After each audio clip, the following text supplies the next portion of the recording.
What's up, Canuck fans? Welcome to The Line Change, a Vancouver Canucks podcast, which is a presentation of DraftKings Sportsbook, as well as a proud member of the Hockey Podcast Network. So, unfortunately, the Vancouver Canucks lose to the Toronto Maple Leafs by a score of 3-2 in a shootout. But, they came close. They had tons of chances in overtime, as well as in the third period, to seal the deal and get their second straight win on home ice, but unfortunately, it just was not meant to be. So once again, the Canucks lose to the Toronto Maple Leafs by a score of 3-2. Hey, at least this time, the Canucks actually scored against the Maple Leafs, compared to the game on January 10th, where they got shut out. So let's go ahead and dive right into the goals. Gone. So here we go. We have no goals in the first period. Moving forward to the second period, Jonathan Lekkerimäki snipes one for his second of the season, assisted by Liam Ogren and P.O. Joseph at 1:55 of the second period. And then you had Nicholas Waugh score it to tie it up at 13:34, assisted by Nick Robertson and OEL. And then Tom Verlander would give the Canucks the lead once again, scoring his fourth of the season at 14:45 of the second period, assisted by Evander Kane and Elias Pettersson. Max Domi would tie it up in the third at 2:32 of the third period, assisted by Austin Matthews and Bobby McMahon. Of course, we would go to overtime. Lots of stuff going on. Overtime, lots of chances for both sides, but neither team is able to get the puck in the net in overtime. So we would go to a shootout, and it would be William Nylander with the winner in the shootout. Canucks did not score at all in the shootout, but all they needed was William Nylander as well as Austin Matthews to score in the shootout to seal the deal and get the win. So let's take a look at the game stats real quick, and then I'll bring Gerald on. So final shots in the game, 41 for the Toronto Maple Leafs, 30 for the Vancouver Canucks. Both teams were at 50% on the faceoff dot. Canucks were 27 for 54, as were the Toronto Maple Leafs. And get this, there was no power plays for either side. Yes, there was 2 minutes and penalties for both sides, but that was a little scuffle and obviously does not count towards. There was no power play on either of those. So surprisingly, no power plays, although Austin Matthews did get a penalty shot in overtime. Hits were 17-14 in favor of the Maple Leafs. Block shots were 23-10 in favor of the Canucks. Giveaways were 19-15. So leaning towards the Canucks. So the Canucks gave away the puck 19 times compared to the Maple Leafs' 15. Takeaways were 7-4 in favor of the Canucks. Obviously, the season series, the Maple Leafs walloped the Canucks back on January 10th, 5-0 in Toronto. And then, of course, the Canucks only face the Maple Leafs twice a year. And, of course, they have dropped both games to the Maple Leafs, as we mentioned, losing by a score of 3-2 in a shootout. In a shootout. All right, let's bring on Gerald, and let's chat about the game. Here, let me remove that. Whoops, wrong one. There we go. That's the right score. I was about to say Anaheim. Yeah. What the heck? What's up, buddy? Can you hear me? Oh yeah. Yeah, I don't have my headphones on this time. I'm just going to use the speakers. Yeah, they're out of juice. So yeah, how was your night? It was good. Exhausting. I'm pretty tired after work today, so longer than usual. So, I'm not sure if there's anyone in chat right now, but I guess I got a bit of a funny story too. On my way home, I almost got attacked by a dog on my way home. What? That's crazy. Yeah. I went to the gas station to grab something. Was walking towards the gas station and saw someone with a dog. Dog took one look at me, and I was wearing a jacket that has, the high vis, the yellow and gray stripes on it. So I'm thinking that may have like triggered the dog a little bit. Just seeing that, and yeah, it kind of charged at me. Uh-oh. So yeah, that's my little story. Yeah, I almost got attacked by a dog, and not just any dog, a pit bull. So that was a little scary, if I do say so myself.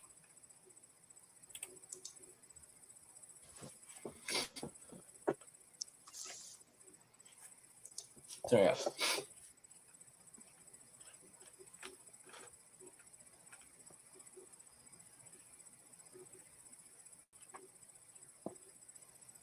It's weird. Right. Can you hear me? Yeah, I can hear you. But the video is not on for some reason. It's so odd. Here, let me. There we go. There we go. Yeah, so I was Okay. at the game. So yeah. Anyway, as I don't- was saying, yeah, the dog kind of charged at me, and the owner kind of was like, "Whoa!" Oh, at least the I mean, owner it was there, a right? pit bull. Oh, damn. Yeah, yeah.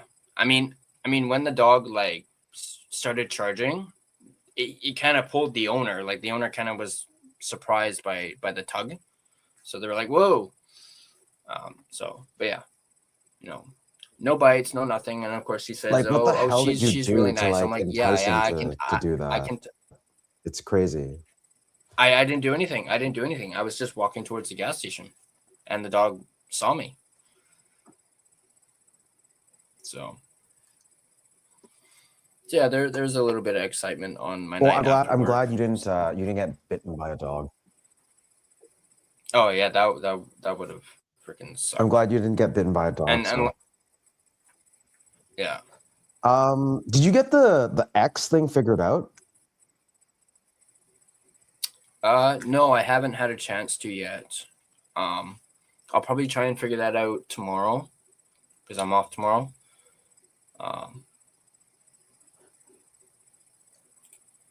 But you can see the messages coming through from X, right? I don't think I've ever actually had a message from X. No, like comments on the actual on the stream. Yeah, I've never gotten one from X. So I'm not sure if someone just has to do it or. So you've only seen the viewers. Yeah, I've only seen the viewers. So you've only seen the views, but you don't. Okay, because it'd be a shame if So I'm not sure. If you had viewers that were trying to leave comments and you didn't see them. Mm-hmm. Yeah, I'm not sure if it's just no one's tried or what. Hang on, let me maybe try something. I'll comment on my own video on X and see what happens.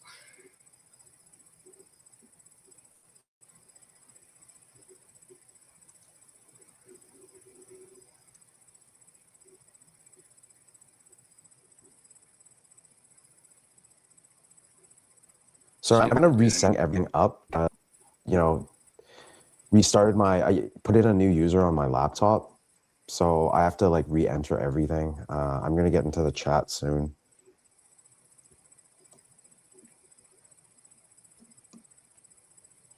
Okay, Saturday night or Sunday morning. I don't see a lot of people here tonight.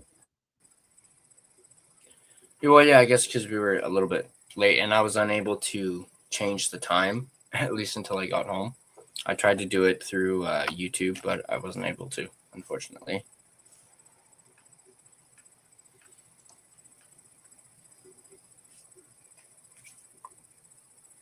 Yeah, so while you do that, I can talk a little bit about what happened today. So I ended up going to the game, and I didn't get there until probably the second period. So pretty much right when they scored, that's when I got there. And man, the arena was vibing. Like, it was just full of Leafs fans. I don't know if you watched any of it on TV or on the stream on your phone, but it looked like a sea of just Leafs jerseys.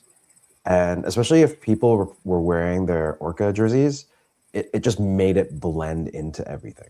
Oh, yeah. So for me, like I obviously went and grabbed my my black skate one. I don't know if you can see it. There we go. My black skate jersey, and wanted to, differentiate from that, because it was just I don't know, mayhem. Like the Leafs fans were just overpowering the Canucks fans, to be very honest, especially in the upper bowls. I would say on the like the 316 area, you'd hear "Go Leafs Go" consistently throughout the game. And then I went over to see Selena from the CCC because she was there with her mom at the game. And this was, I think, during the third. And there was a row of seats that were empty. Like, even going on to Ticketmaster at puck drop, there were so many tickets that were available on Ticketmaster. Like, this is probably one of the first time I've ever seen a Leafs game that had like extra tickets. And it's just weird. Like, my seats, that row, it was 4 seats deep empty. But everywhere else, like say on the Leafs shooting twice, all of that was just jam-packed. So you can tell that Vancouverites or Canucks fans, locals, aren't buying tickets. Like, they're not wasting money on the most expensive game of the year, to be very honest. Like, this was like one of those, high ticket priced games that pretty much only Leafs fans go to. So I was surprised at empty seats, but this was the first time I've actually gone to a Canucks and Leafs game. Even I've been a season ticket holder this many years. Like, I've usually sold them. So this year I actually went, and yeah, it was just insane. It was just bonkers. But a funny story is I met a fan, like a true passionate fan, today in section 307. So 307, I think it's Justin's typical seasons seats. So I was there, just a row below him, below his seats where Selena was. And I could hear this guy just chirping at Matthews the whole game. It's like, you don't deserve the C, strip it off. Like, you suck, Leafs suck. Like, it was crazy, to a point where security had to go up and talk to him and told him to simmer it down. And everyone was like worried that he was going to get kicked out of the game. So he kind of simmered it down a little bit. But near, obviously, overtime shootouts, like there's that penalty that Matthews had the penalty shot.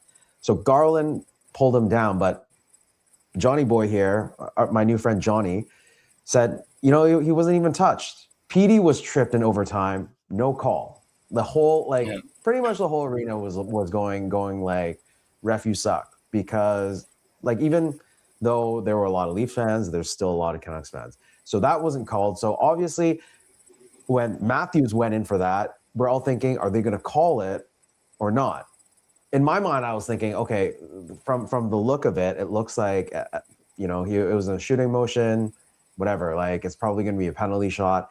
And in my mind, I was thinking, whatever, give Matthews the penalty shot. It's not like he's going to get it in anyways. So they award him the penalty shot. He goes in, misses, or actually Tolo makes a good save. And it was great. Mm-hmm. So Johnny Boy was chirping about that the whole time during the shootouts. So at the end of the game, just before shootout started, I actually went up to him and I said, hey man, I love your passion. I love how you're just still backing your team, even though we're 32nd. Do you mind if I do an interview with you after the game? And he's like, yeah, for sure. So I sat down with him for almost 10 minutes until the host of the section came and kicked us out after the game. Has really good insights on what's going on right now, and how he sees the team. Aligns with how I see the team. And I think he also said to me that, I put it perfectly how, the team should do it organically. So let the kids play. I think, I can't remember who it was, but someone got benched in OT. Like Lekaramaki didn't get OT minutes. Yeah. What's going on with that? So what I said to him was, what I've been chirping about the whole time, I'm not team tank, but I'm not also like, oh, they have to win all the time. Have to say that because Jordan of Uncensored has been calling me out nonstop on this, and I'm actually really sick and tired of it because he's just using me as like a pawn for whatever he's trying to do. And if he sees this, I'm not sorry for calling you out because it's seriously uncalled for, because I'm not trying to separate Canucks fans. I'm just saying, let it happen naturally, organically, and that's it. Didn't say that I'm anti-tank. I think they should, play the way they play, get to whatever position they get to, and let the lottery decide it. Because even if you lose all your games in your last place, it doesn't guarantee you a first. So why bother deliberately losing games and making everyone look like, it just makes the whole team morale really bad, because players are going to play, players are going to want to win. Let them do their thing. The only thing is, let the kids play, let them make mistakes. Don't be benching them because they make one mistake and throw them on the fourth line or like not give them playing time. Just let it happen naturally, and whatever UFAs that are like Kane, Bluger, that needs to be shipped off, ship them off at the trade deadline. If you get some sort of offers for other veterans, then go for it, as long as it makes the team more competitive in the long run. So if you get some young assets, good prospects that are under 25, that works within your time frame, then great, because this hybrid rebuild is not going to be quick. It's going to be at least 2 to 3 years. So as long as you get something back and you let these guys play, build some chemistry, if they lose, that is fine. Don't give them shit for that. But if they win, great. Everyone's happy. Because at this point right now, there's 7 points out of they're 7 points leading in last place right now. So even by the time they get to post-Olympics, the way they will get out of last place is probably the St. Louis game of next month. And by that time, that would be in March. And by that time, unless St. Louis loses all their games, then St. Louis gets last and Canucks get second last. So at this point, there is no tank or not tank or anti-tank or whatever it is.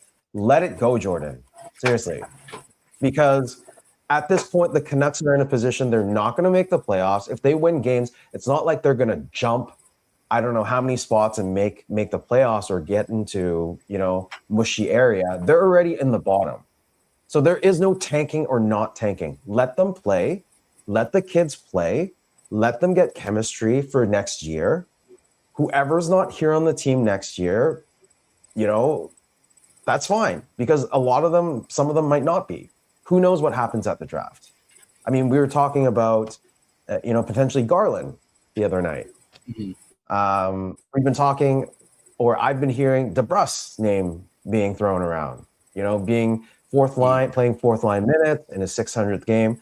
There's people that are going to ask for trades, and that is absolutely fine.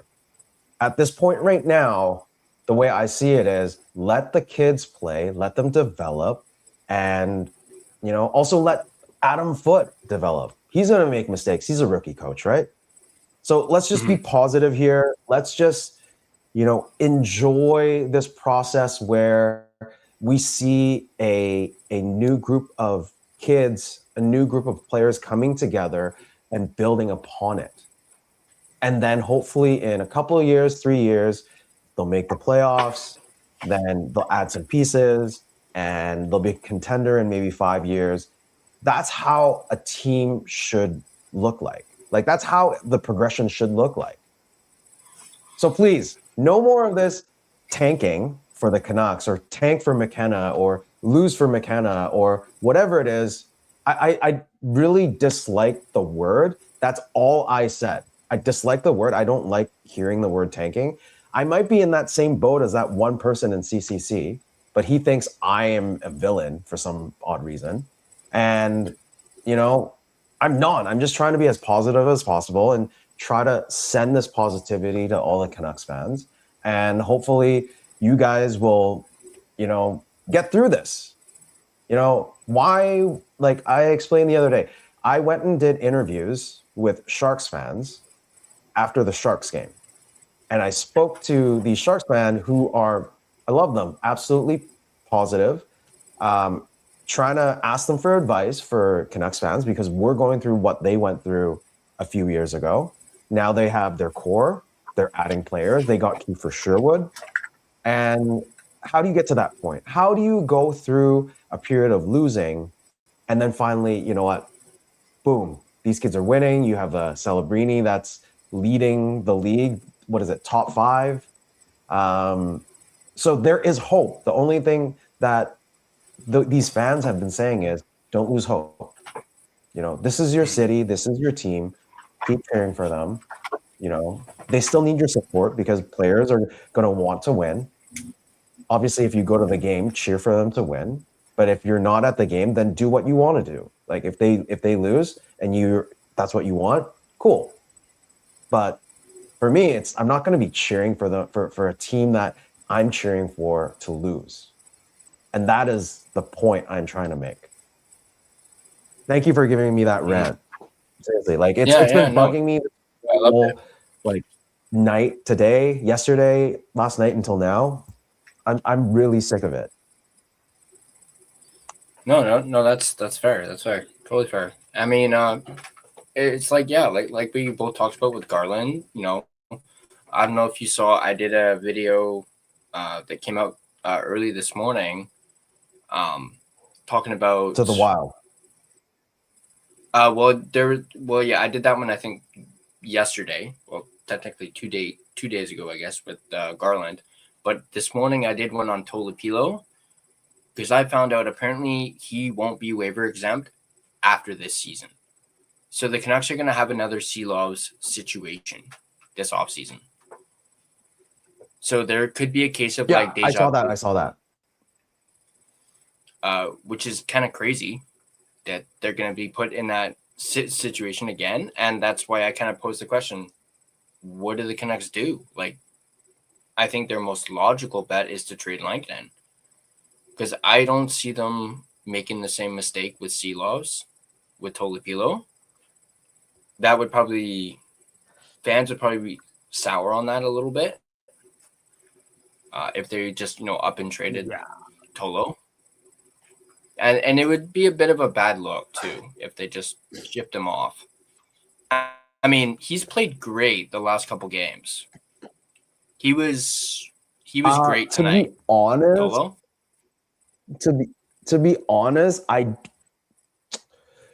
Lankinen can't be moved because he has a no trade clause, unless he wants to leave. But given the situation that if Demko is not ready to play, Lankinen is not going to leave for another team because he has the starter position. Because Tolo is definitely not going to get the starter position. So it's dependent on Demko next season. And, the only sort of glimmer would be if Demko comes back before the end of the season, somehow miraculously after his surgery, and the Canucks can trade him. Because it's To be very honest, I think the Canucks need to trade him at this point, but they can't because he's injured, right? Mm-hmm. What they did is honestly a little stupid in a sense, because they extended him last off season when they could have waited until this season. So Mm-hmm. imagine if they didn't offer him that extension and he got injured. What does PA and JR do? They're probably just going to let him walk, right? And they wouldn't have this $8.5 million just hanging over them. They would have that extra space for something else. And then there wouldn't be Tolo.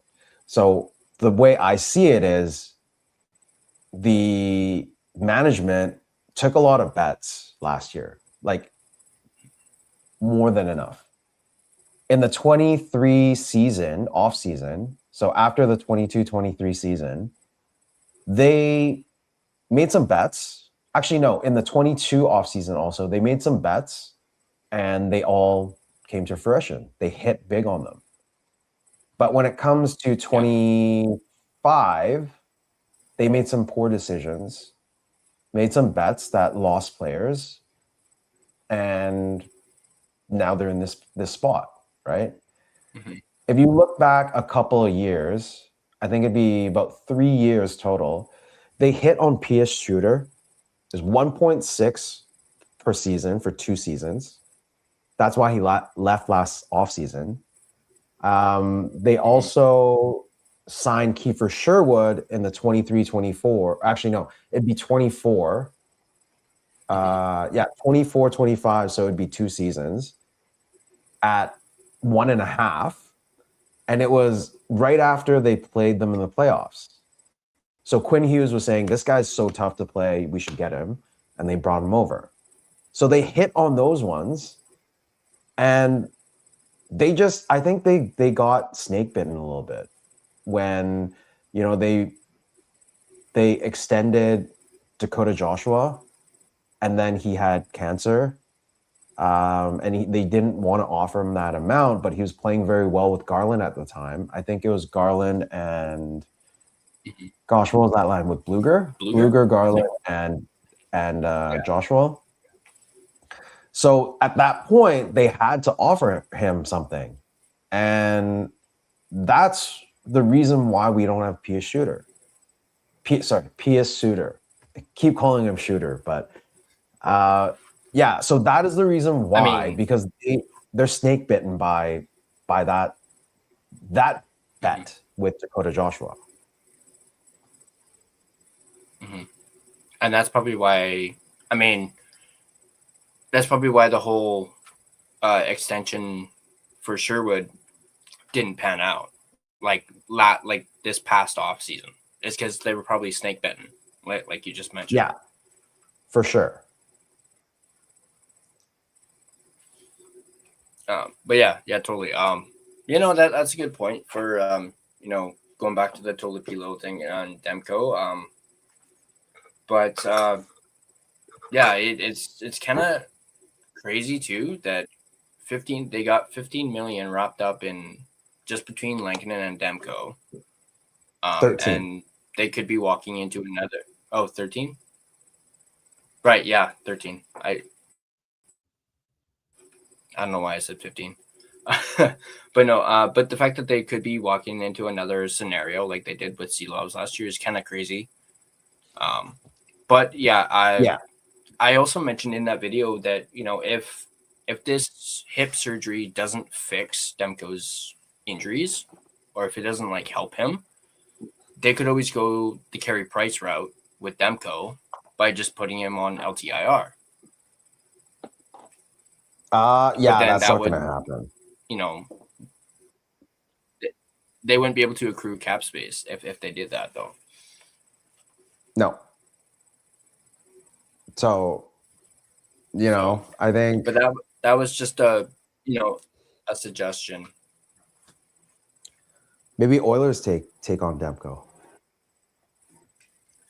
Well, yeah, that's what I was thinking too. If they go the Carey Price route, they can maybe deal him to a team that can take the contract and But I don't think that would happen. You know, I don't think the Canucks would want to go down that route. But, you know, I thought of it, you know, like what happened with Carey Price. I thought, well, maybe that could potentially happen with Demko, but hopefully not. But yeah, I think I just kind of came to the conclusion that your best bet would be to trade Lankinen despite the no trade. And then just roll with the Demko and Tolo, at least until, you know, Medvedev is ready, because he's probably like, what, 2 or 3 years away at this point? I'd say 3. Yeah, I'm leaning towards 3 as well. I mean, yeah, I even said in the video, yeah, you have like Ty Young and Koskinvuo, but I kind of trust Tolipilo a little bit more than those two, just because, you know, he's got a bit more experience, and they're still not quite ready, I don't think.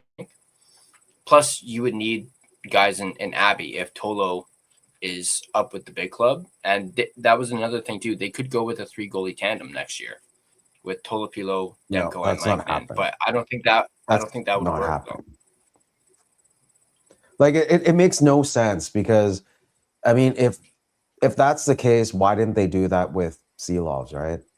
Mm-hmm. Because if they do that, and for some reason they need to send someone down, and they can't, they're going to lose that goalie. Yeah. So instead of losing that goalie for nothing, then you might as well just trade him away first, right? Yeah, that was another option too, was to just flat out trade Tolo.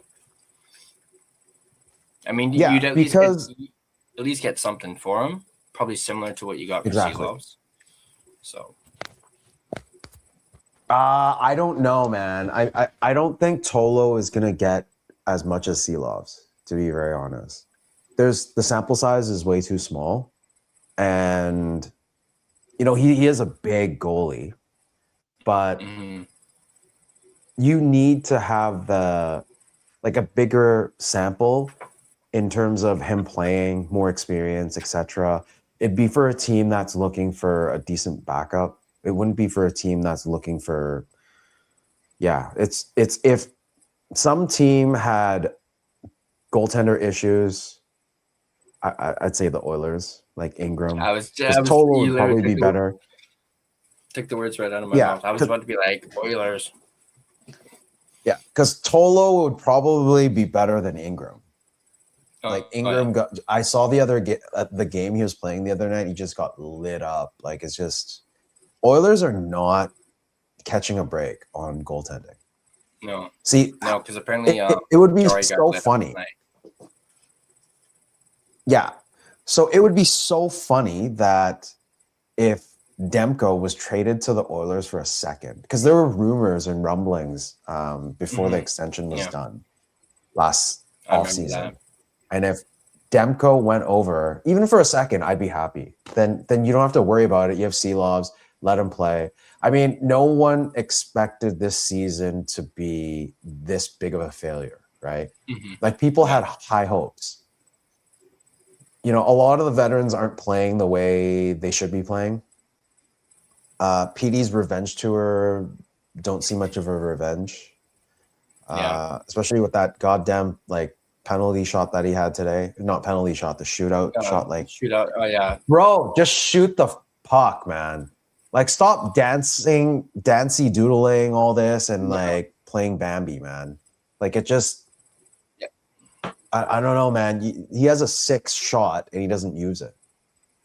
And the other day we were talking about Lekaramaki having a 6 shot. And look what happens. Like, during the warm-ups. And you saw the goal today, right? So, it's just, PD needs to, you know, I think everything adds up. And it has to do with ownership. It has to do with management. It has to do with the players. Like, if Aquaman didn't step in last, like, you know, when I think it was last season when they had an offer for PD, or it was 2 seasons ago. I can't remember.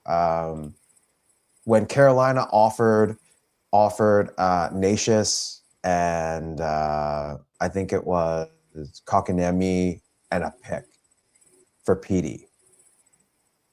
that was rumored to be, the deal, but Aquaman said no. So from an owner's perspective, I don't know what he's thinking because they ended up having to give him 11.6.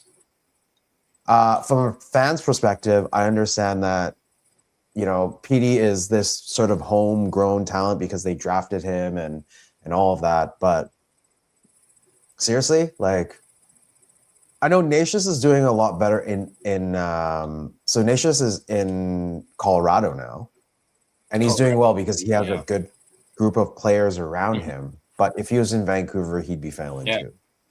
So it's all about the culture and the mentality. And I feel like that they've lost that culture in Vancouver.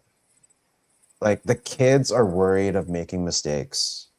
The veterans, the leaders are not doing their job. They're not leading the kids they're not leading the kids past these adversities that they're facing right now. And yeah, I don't know. Like, there's not many players that are still here that, I mean, you have Myers, who obviously is like that big dad now. And then you have Besser, who tries to be a leader. Hronik is probably that silent leader, but I think he just doesn't like media. But with the players, I think he's willing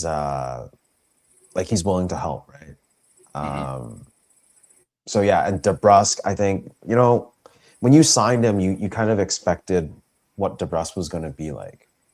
Like, he was up and down the lineup. He got scratched here and there when he was in Boston. He'd go on these streaks and then Boston was like, we don't want to extend him. And that's how he got to free agency. And then the Canucks thought that, change of scenery, we can change it. And, he was looking to play with PD and that didn't happen. And, bro, DeBrusk is going to request a trade by the end of the season, at the deadline, if not at the beginning of the season. So might as well just get it done and over with. And Garland, I saw a bit more fight in him at the game today. And I feel that, the stats don't lie, but at the same time, the stats, are saying that he hasn't scored since the end of December. I think the last goal was like December 27th.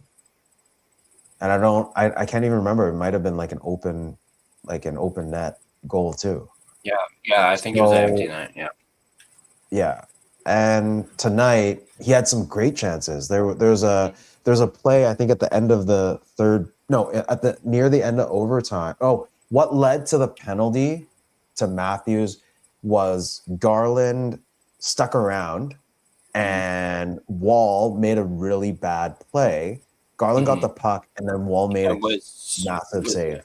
Oh yeah, I saw that save, and I was like, "Holy shit! How did that puck not go in?" Because Wall was way out of position. You can't question. Yeah, totally. So you can't question Garland's fight and his passion for this team or for this club, right? He's trying; they're just not going in. So it's just bad luck. But also at the same time, his son's godfather is in Minnesota now. And he's lighting it up. And what is it, like how many like 4 assists or 3+ assists per game? And he's already like taking these like wild like records. So, they obviously got a great player, and we have players that are still developing. So and he looks happy. He looks happy too. I mean, if I was Quinn, I'd be happy. Oh yeah. Like, come on, man. Like, who enjoys to lose? Game in and game out, right? So do you have anything you want to talk about? Whether or not X comments go through. I see one already. We got an X comment. I believe this is a reference to Demko, I think. It says Boston plus 1.5 from Alex. Because that was right around when we were talking about Demko when I saw it. But yeah, so I guess I don't have to change anything on a setting. Someone just has to comment. Cool. But Boston 1.5, what is that? Yeah, I'm not entirely sure. I'm like I said, I'm assuming it might have something to do with Demko, maybe. Oh, Irvin's on X now too. Nice. Or is that, Thank is you, that Irvin, Irvin or for is that helping Rick us catch talking? this. Funny. Yeah, when I went on that rant, I think Irvin left a comment about extending Joshua and trading Podkolzin was pretty dubious. Yeah. I feel the same way. And then his next comment, he said that in hindsight, they traded Podkolzin to make room for Sprong and Heinen. Yeah, that was bad. Like, Heinen was Heinen was a not bust. doing what he was signed to do. Yeah. They literally signed him because he was the hometown guy. Sprong did actually decent at the start of the season last year and then kind of fell off. No, but he was playing for Seattle, and Seattle didn't even, extend an offer to him. So they took a stab at it. It was another, low risk, high return kind of signing, and they had to send him off. So, those are some of the deals that they messed up on, and Desharnais. What was it? Heinen, Desharnais, that was sent off. So they fixed some of those problems, but at the same time, they use other assets to fix their problems. But I mean, you have to give it to them that they at least they went and fixed a problem that they saw until Aquaman steps in, which is the PD trade that he vetoed. Yeah. Well, yeah, like I still to this day don't understand why they even signed a guy like Desharnais. I was just like, what are you guys doing? Because he went to the Stanley Cup Finals. I don't know. That was the same season that they went to the finals, and then they got Kane. Yeah. Well, yeah. It seems like the previous year they got Desharnais, and then a year later they're like, oh, let's grab another from the Oilers scrap heap, and it's Evander Kane. No, you know what? I understand the thought process for Evander Kane is that if it works out, great. If it doesn't work out, they can obviously sell him at the trade deadline because he is a playoff performer. And that's still to be known right now. Because, trade deadline's, March 7th, I believe. So they still have about a week, 10 days after the Olympics. And, we could still get a third out of that, right? And packaging a third with something else, if they can get a second, great. Because we've been talking about the Ruck twins, and that would be something that works out. But I was talking to Johnny today, and to think about it, that Minnesota first, because it will be pretty low.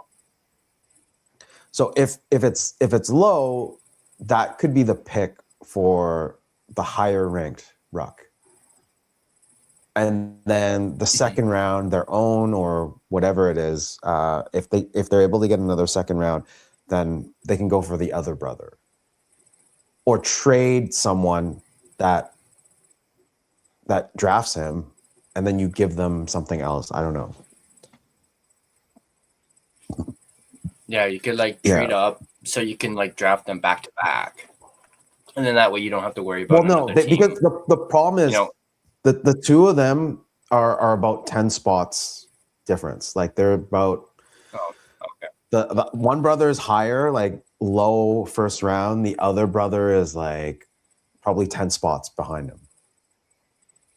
But it also depends on, at the end of the season, because they're projected to have 90 points. So we'll see what happens, right? Yeah. Yeah. So Soren Irvin said because they lost Ian Cole and Zadorov walked, that's basically why they signed Desharnais. That's true. They just need another defenseman and they needed another big body. But obviously Desharnais they signed Desharnais, I think it was like $2 or $2.5 million, which is like half of what Zadorov got, $5 million. So you're getting half of Zadorov, but Desharnais was not clicking with the team at all. But Honestly, yeah. I think he was just like a Zadorov like replacement, like just a big guy to replace Zadorov, and it just didn't pan out.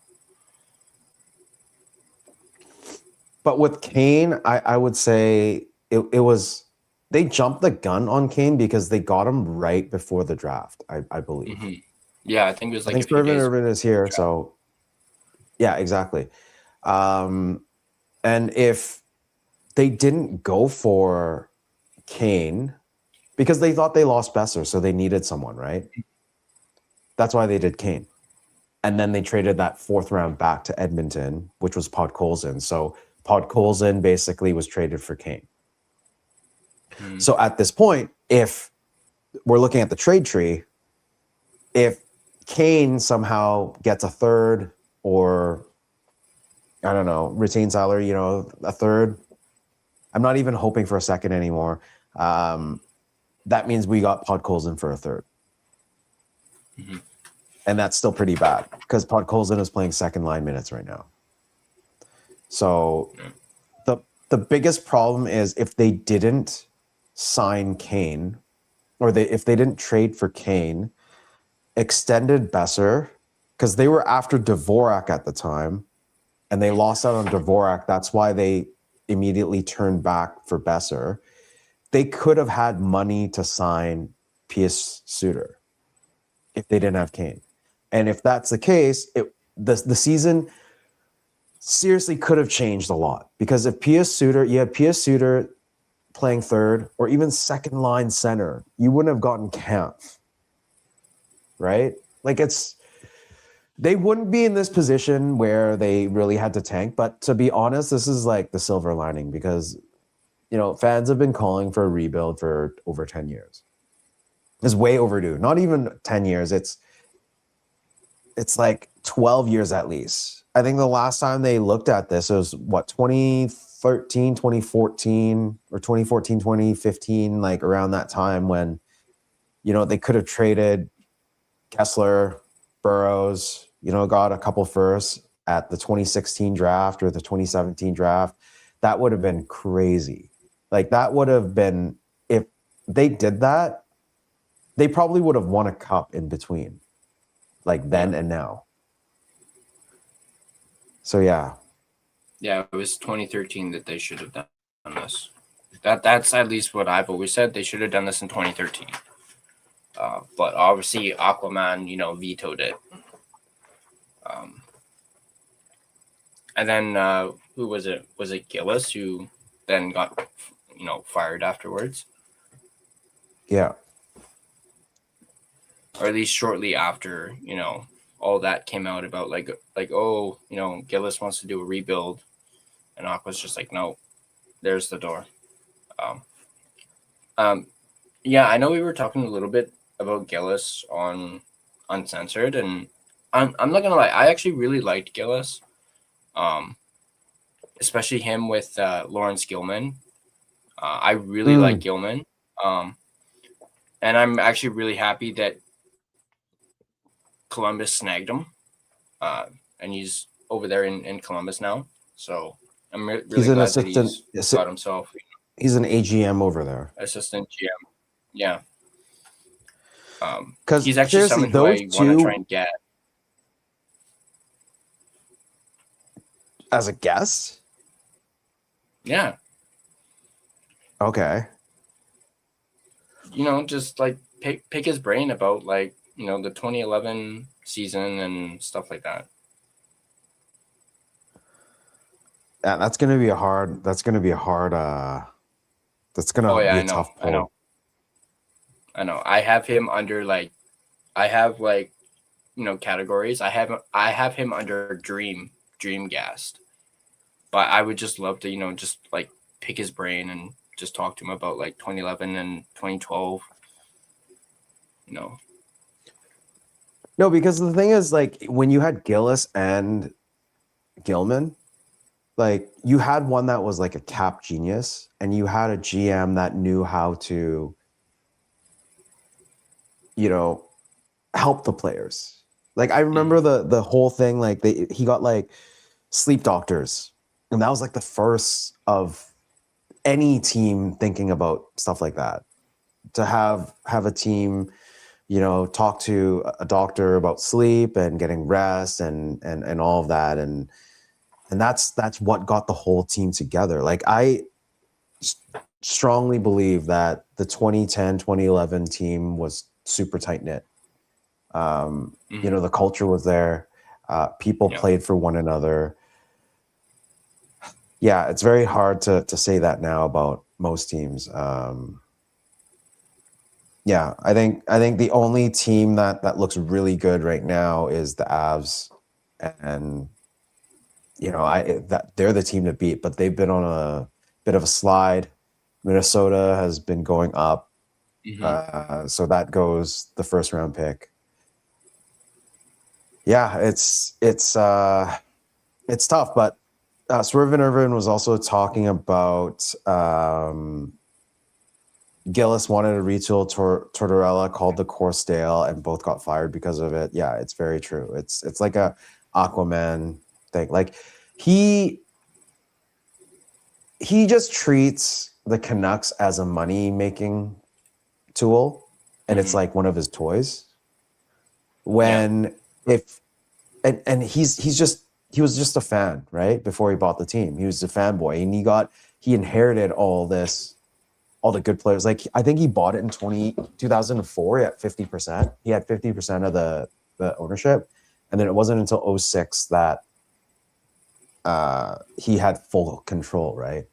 So that was during the West Coast Express era, and then Brian Burke, pulling off the craziest trade in Vancouver history, getting the Twins at number 2 and 3, and yeah, he just lucked out, right? And that's why he never really was grateful or appreciative of what he had, and then always thought that little fixes here and there can change the situation when it can't.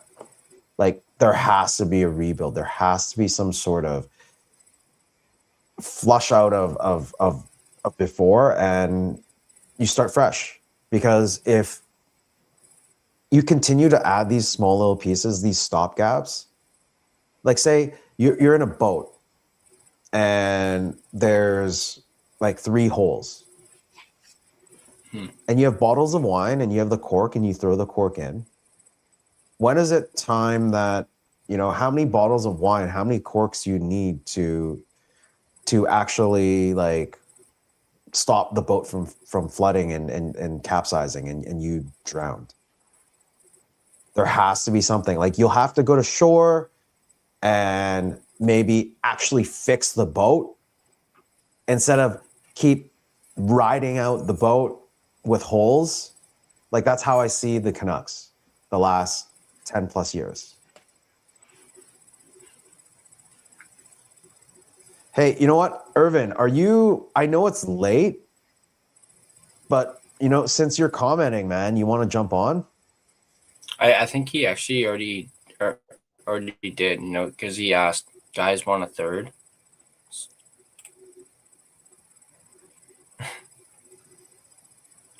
Here, I can. Because I mean, it's just us talking to your comments, anyways. Like, tonight, it's one of those quiet nights. Saturday night, people are out. I was supposed to be out. I ended up, I was really tired, to be honest. Like, today was kind of rough. But yeah, it is analogy time. Do you want to come and tell some stories, my friend, about like, you know, your ex-wife and how, you know, you cheer for someone banging her? I was about to say. Swervin, it's the same link. It's the same link from yesterday.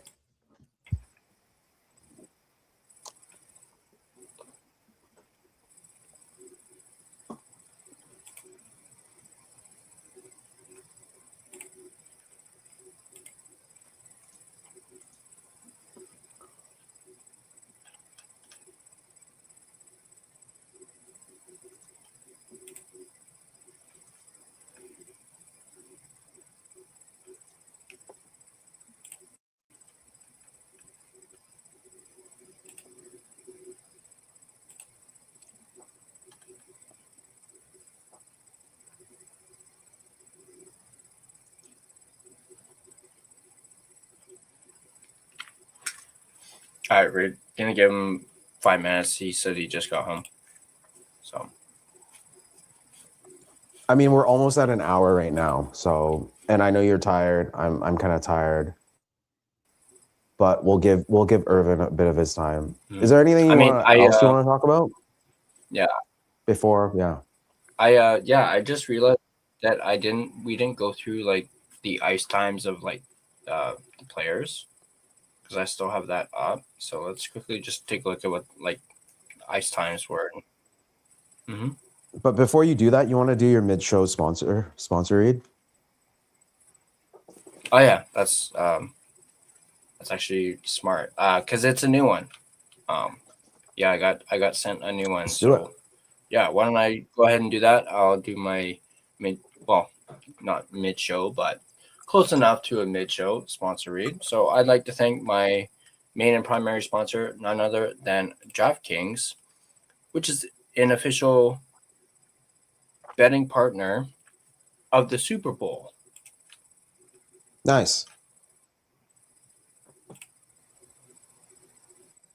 Super Bowl 60 deserves a sportsbook that's built for the moment. DraftKings Sportsbook, an official sports betting partner of Super Bowl 60, puts you right in the center of the biggest game of the year. Anything can happen during the Super Bowl, and DraftKings has your back with early exit. If your player goes down in the first half, you still get paid in cash when your bet settles. No bonus bets, no waiting. While other sportsbooks don't offer injury protection, DraftKings covers the entire first half, even the second quarter. An early exit works on live bets too, pregame or in-game. DraftKings has you covered. Super Bowl 60, a rematch from Super Bowl 49 between the Seattle Seahawks and the New England Patriots. Seahawks pass rush versus the Patriots offensive line. Seattle's front, Leonard Williams, DeMarcus Lawrence, Boy May look to pressure Pats QB Drake May, challenging a potentially weaker Patriots O-line. Are you new to DraftKings? New customers can bet just $5 and get $300 in bonus bets if your bet wins. Download the DraftKings Sportsbook app now and use code THPN. That's code THPN to turn $5 into $300 in bonus bets if your bet wins. In partnership with DraftKings, the crown is yours. Gambling problem? Call 1-800-GAMBLER. In New York, call 877-8-HOPE-NY or text HOPE-NY. For Connecticut, call 888-789-9777 or visit ccpg.org. On behalf of Boot Hill Casino in Kansas, wager tax pass through may apply in Illinois. 21 plus in most states. Void in Ontario. Restrictions apply. Bet must win to receive bonus bets, which will expire in 7 days. Minimum odds required. For additional terms and responsible gaming resources, see dkng.co/audio. This is a limited time offer.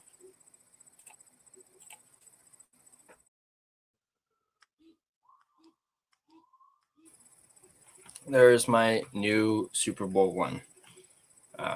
Nice. It one's actually 20 seconds longer than my other one.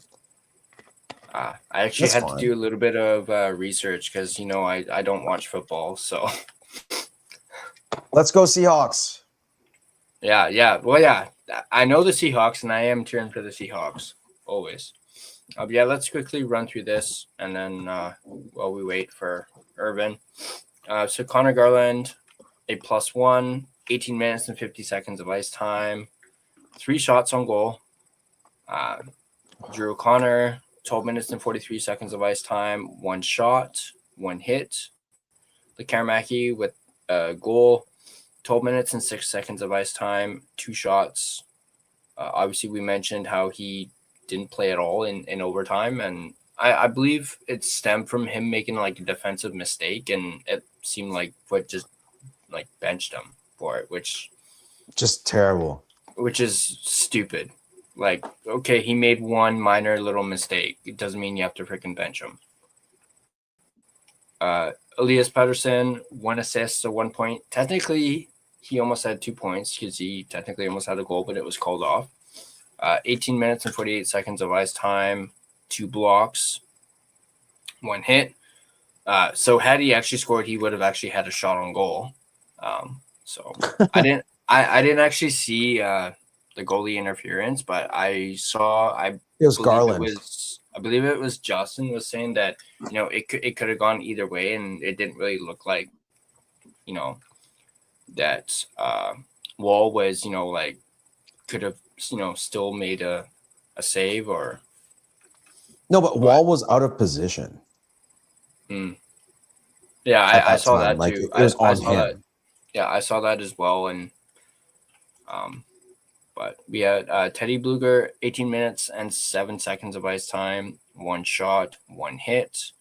Atu Ratu, 11 minutes and 42 seconds of ice time, 1 shot, 4 hits from Ratu. So Ratu kind of throwing the body a little bit. You like to see that. David Camp was a -1, 16 minutes and 46 seconds of ice time, 2 shots. Hedel was a -2. 13 minutes. Camp almost had a breakaway too. Mm-hmm. I think near the end of the third. Yeah, Hedel, 13 minutes and 58 seconds, 2 shots. DeBrusque, 17 minutes and 23 seconds of ice time, 4 shots on goal, 1 block.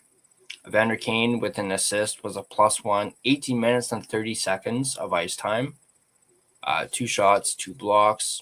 Ogren with an assist, obviously assisting on the beautiful Lekaramaki goal, was a +1, 15 minutes and 3 seconds of ice time with 3 blocks.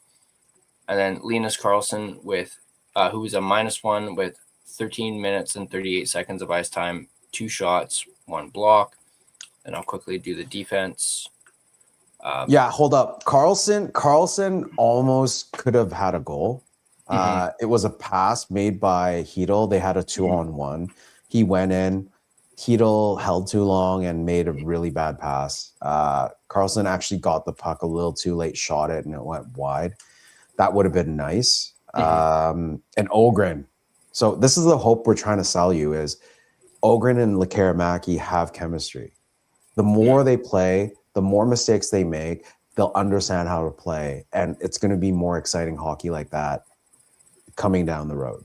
So just, seriously, just be hopeful. Just be optimistic and things will eventually work out. They're not going to be losing years of games. Like, I wouldn't even see them, going to the basement next year. I would probably see them more in the mushy middle next year, and hopefully win the lottery at some point. And because also that everyone's saying Canucks don't have that luck, so maybe it's time for that luck. Yeah, like if a person's not scoring, eventually they will score. So if they haven't gotten the lottery luck, eventually they will get it. There's only 32 teams. It's not like 1 in a million. It's 32, 1 out of 32 teams. And then you get chances if you're lower, right? So it's the same thing with making it to the Stanley Cup Finals. People were saying like, oh, Canucks are never going to make it to the Stanley Cup Finals. And then they finally get to it after like 94. They get to it in 2011. And obviously we know what the result was, but people were saying back then. You missed 82. Oh yeah, 82 as well. But that was before like a decade before I was born. So, but people were saying like before 2011, oh, Canucks are never going to make it to the finals. They can't do it. And then they go and do it. They'll make it to the finals. They'll just never win. But here's Yeah. here's a fun fact for you guys. So, how many rounds do you need to win in order to win the cup?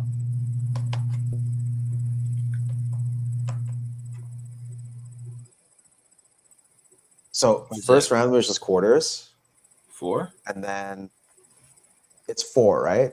Yeah.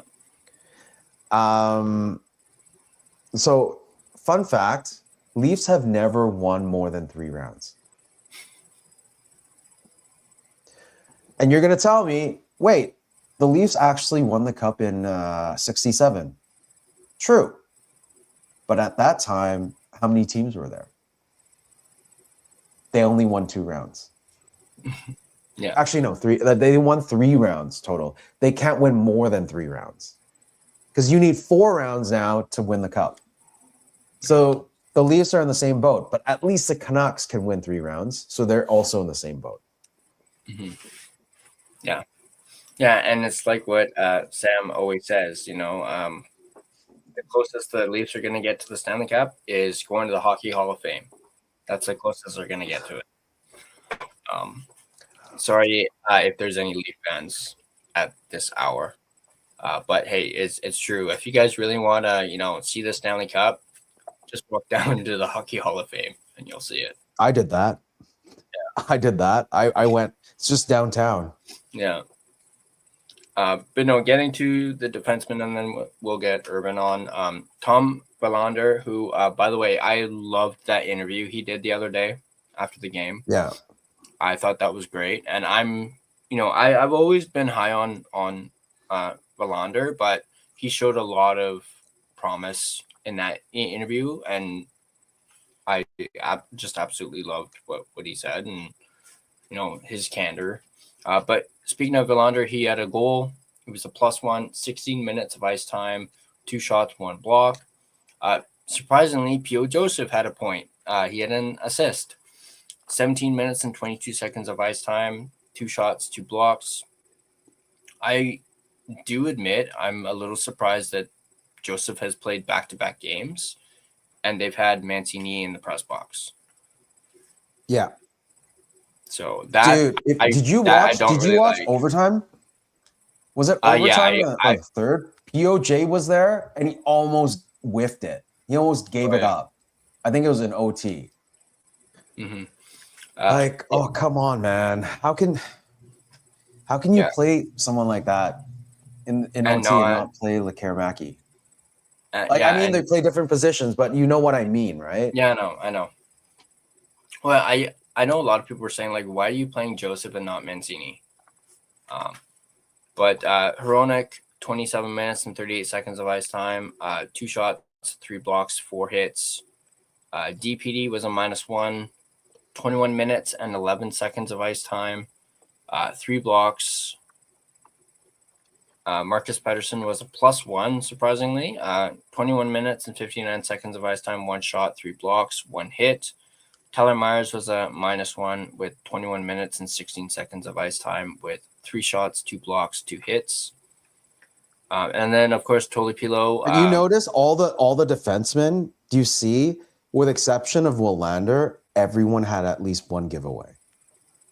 Yeah.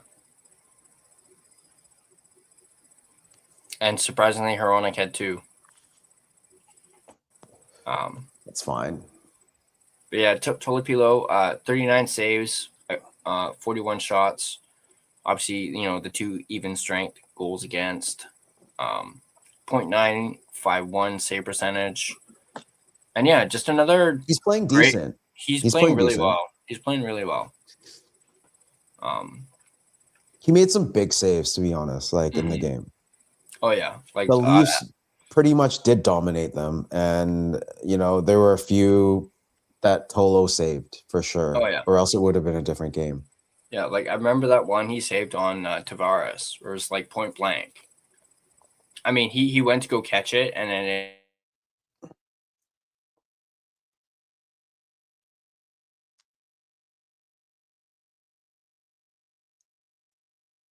Tyler's freezing in the valley.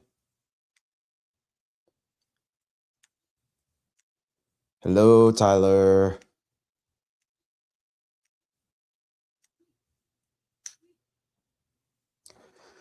Oh boy, I don't like this when this happens.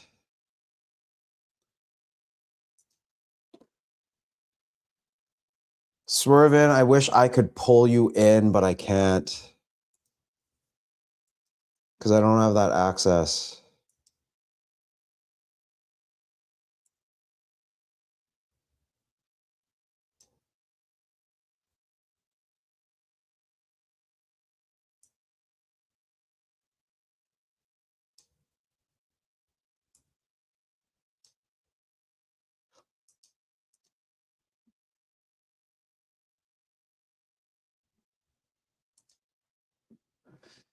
Yeah, so it's just me, and yeah, I don't know what I can do to prolong this while Tyler either resets or just gets back. I don't think there's a lot of viewers tonight, and to be fair, it's Saturday. But yeah, I think it was an exciting game. Like this definitely was, if it's the most expensive game of the season, it was definitely worth the money. And it's, it was my first real Leafs Canucks game in Vancouver. I tried going to a Leafs home game playing the Canucks, but the tickets were ridiculous. Like in the nosebleeds, I think it was something like 200 something. So yeah, that was a no-go for me. But yeah, if you get a chance, if you're able to catch one of these games, it's great. The Leafs have finally won one since 2019, so it's been 6 years. First time, but this one is in the shootout, not in regulation. So I don't know if you really count that. Yeah. And Swerve Irvin's talking about preview for the next game. I don't have much info, but I know they're playing the Utah Mammoth next game. Let me pull that up.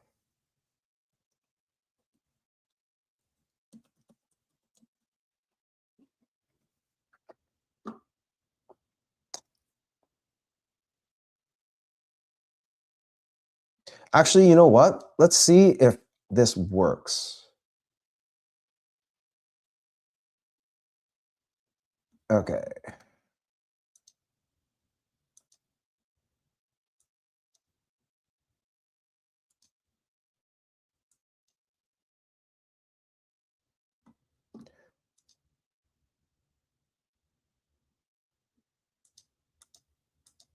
So I'm not sure. Can you see the, I guess you can't see it because I can't see it, but I have the scoreboards for tonight. I guess you can't see it. I'll just read them quickly. Avs blew out the Wings 5-0. We got the Kings winning in OT. And Kempe had 2 goals. Rangers losing to the Pens 6-5. Jets winning a game against the Panthers. We got the Sharks losing to the Flames. And I actually know the lady that I interviewed at the Shark Club. She is following the team on this road trip. So she came to Vancouver, went to Edmonton, and then Calgary. At least the first game was a win, right? Then we have the Caps and Hurricane. Caps over the Hurricanes in OT. And let's take a look quickly. Yeah. Nothing very crazy about that. Canadiens 4-2 over the Sabres. Sens going strong. 4-1 over the Devils. You got the Blue Jackets over the Blues, another team that's been losing quite a bit and can be a contender for last spot in the league with the Canucks. You got Preds 4-3 over the Isles. 3-2 over the Mammoth for the Stars.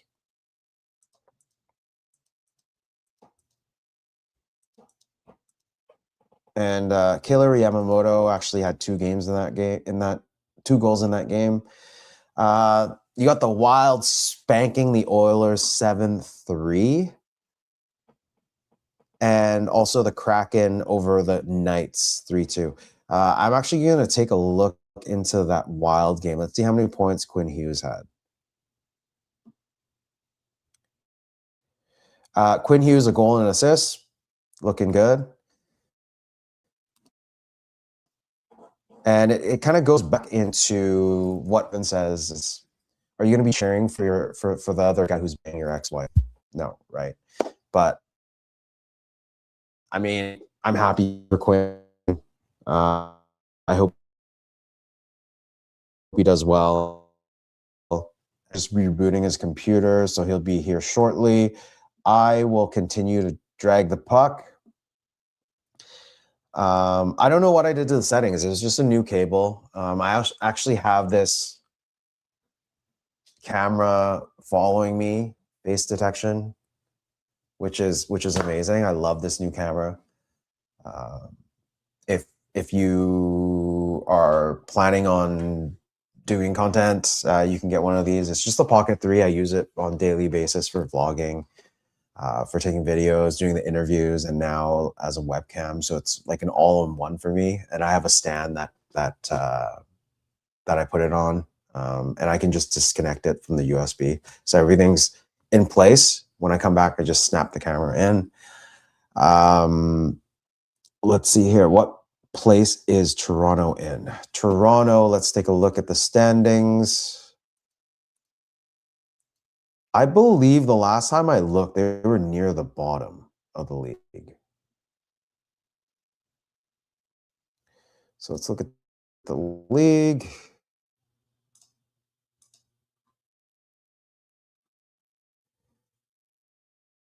Actually, not too bad. They're 22nd. They're 59 points. And let's see in the conference. They're 13th in the conference out of 16. So fourth last with 59 points. 1 point more than Philly, New Jersey Devils, and the Rangers. Rangers is bottoming out at 50. So yeah, with the win, the Leafs got an extra 2 points. They're at 57. So they were actually second last in the East before this game. And in the league, they would have been, let's see here. 1, 2, 3, 4, 5, 6, 7. Yeah, seventh last from the bottom. But now they're in 22nd. So, I mean, honestly, right now, the Canucks are 7 points less than the next team, which is St. Louis Blues. I talked about that earlier. Blues have 49 points. Rangers have 50. Rangers actually played an extra game. So for the Canucks to lose last in the league, it's going to take them quite a number of wins. They have 18 wins, 31 losses, and 6 overtime points, and 12 regulation wins. So they have, 6 home wins. So that gives them 12 wins on the road. Yeah, this is actually kind of crazy. Let's see what else Swerve River has. I still think Quinn is a good player. Yep, definitely agree with that because yeah, I mean, like, it's a generational, like, defenseman. Like, you won't get another one like that. But let's hope that Zeev Buem can sort of, replicate that, because when Quinn was playing his second year, or I think when Quinn was playing, so this is Buem's, I think, first actual year. When Quinn was in Vancouver for his first year, I don't think he had as many points as Buem. So there's definitely a lot of growth for Buem. And, with more support, with more reps, I think he could potentially be like a Quinn Hughes, because when Quinn came he didn't look like that player. He didn't look like that generational player. But he put in a lot of work, and hopefully Zeev does the same thing. If you look back at the stats, Zeev's stats in college was actually better than Quinn's also. So see it how you see it. Hopefully, but Quinn works crazily hard. He's, trains in the off season hard, comes and improves every single season, with exception of this season, oddly enough. So we'll see how Zeeb does. My goalie is a Leafs guy and wants them to tank. Wants the Leafs to tank, or wants the Canucks to tank? Have you mentally, emotionally prepared for the Canucks to draft number 3? No, man. Like yesterday, I actually said on Uncensored Stream that, if the Canucks don't finish last, let's say they finish second last, then they drop to 4th. Because if they finish last and whoever wins the lottery jumps up 10, the second one jumps up another 10, then they get 3rd. So I hypothetically said that if the Canucks end up with the 3rd to 5th pick, would you consider trading down? Because if McKenna and Verhoff is off the board, then it's pretty much all D-men. It's D-men heavy this year, in the top 10 at least. And if the next teams are going to be drafting these D-men, would you trade down? If there's a team that is like, oh, I need this D-man, wouldn't you just trade your pick to them and they can get that D-man first, and then you can get something else in return, maybe another second, or maybe like a prospect, another pick of some sort. That's how I see it. Because if for some reason they fall down and they don't get McKenna or Verhoff, it's very tough, because would you pick Malhotra at 3rd? I don't know. Like I'm high on Malhotra. I kind of stopped for a bit, but Tyler's been high on Malhotra since I told him about it. And I feel like, yeah, you wouldn't use that pick to draft him.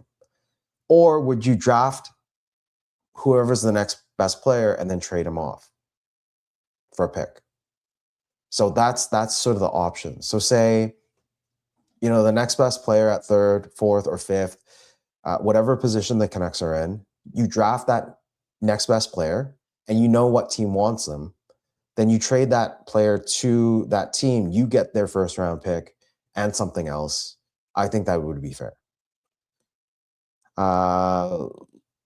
Let's see here. Zeev is going to blossom, but I don't see him reaching the levels of Quinn. You never know, man.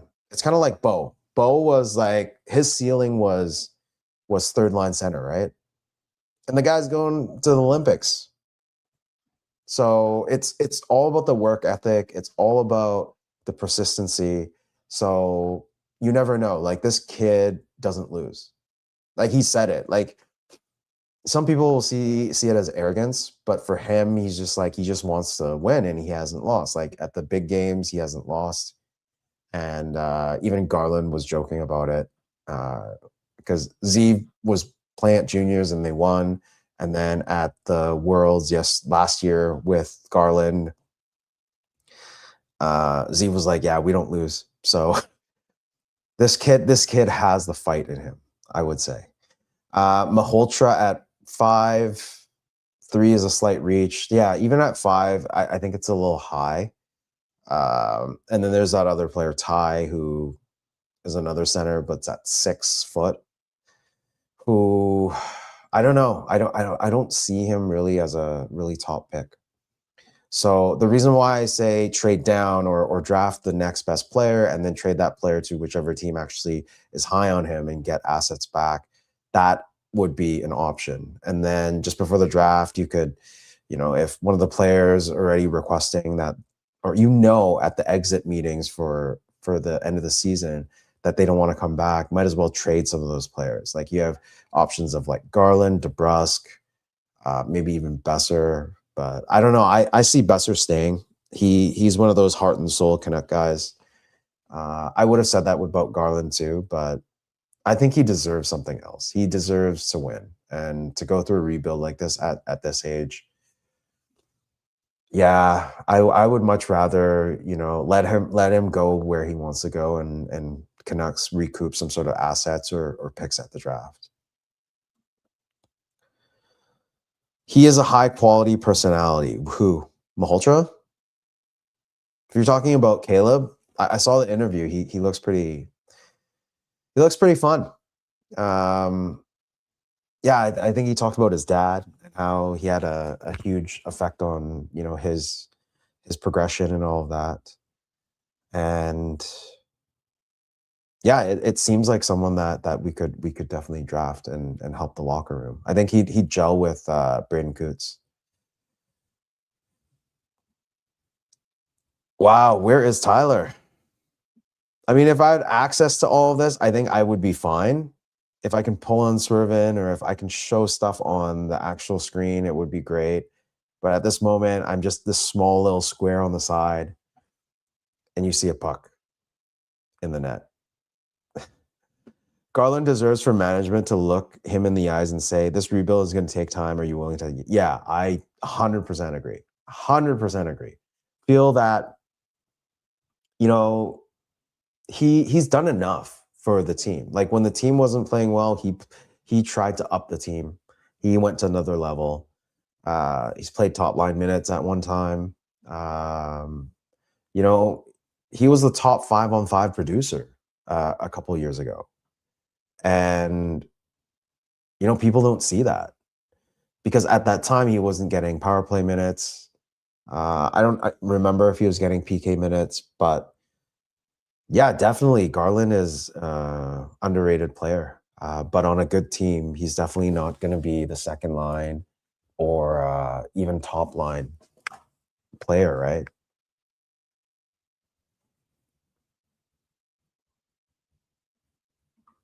Who else is in the chat besides Swerve and Irvin? I know it's like 1:30 on a Saturday night. I guess people are out because on Thursday night at like 2, we still had a bunch of people.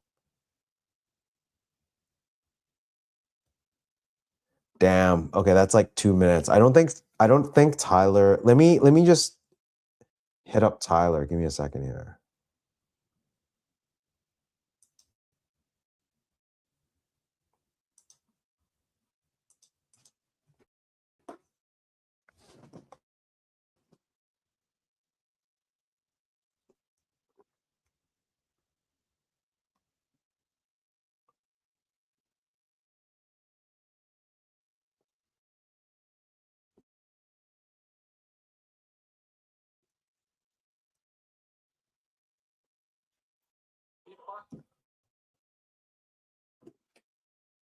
Let's see here.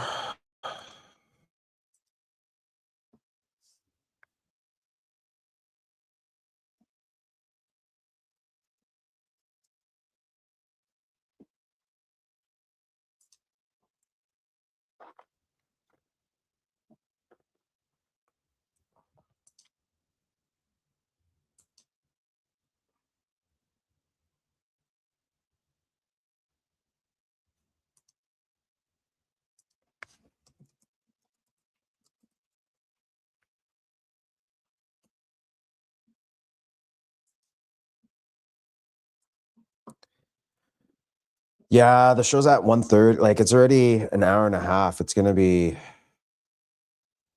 already too much. I thought I was gonna be up here for an hour and then I could get some rest. It's been a tough few days. There's Tyler. There we go. Finally. Sorry Finally about back.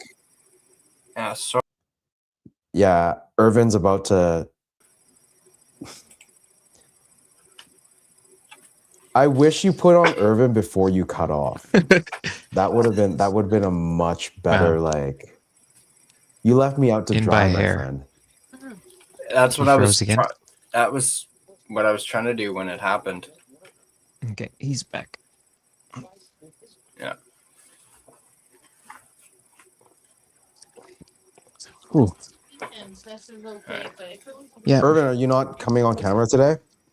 No one. Hope that's okay. That's Yeah, totally that's fine. You said you don't have any new takes, but Yeah. do you have anything you want to share or talk about? I can't remember what we were talking about before Tyler cut off there. 1 second. Let me just go back in the comments. Garland. Okay, on Garland. He's a blood and guts guy. I agree with a lot about what we were on with Canucks and Sens, and Rain was on last night talking about how the rumors have always been swirling around Garland, and it's just that's not like that must suck for him being that type of work environment and 100%. have almost like the axe hanging over your head the whole time. But I mean, yeah, he deserves like at this point in his career, the age that he is, like I said, he deserves for management to be straight with him. Like I know you're pretty optimistic about how next season is going to go, but you know, I don't think that the ceiling. Yeah, I mean, yeah, you could see if things break right that it will go better than this season, but I just don't think the ceiling for next season is going to be high enough that you can definitely say, hey, we're gonna be good next year, Connor. Stick around. I think you leave it in his hands. Yeah. Yeah. And yeah, you know that I've always been a big advocate of farming as many picks as possible. And the thing is that you can bite around the edges all you want and say we're gonna, deal Kane and deal Cav.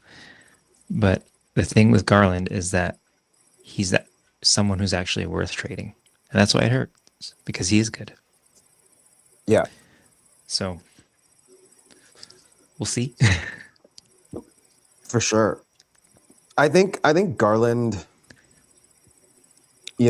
at 6 million, 6x6, if the Canucks retain some salary, there'd be tons of teams after him. Because the problem is Garland's like a third line player. And would you be paying your third line guy, third line winger, 6 million a year? That's the big question.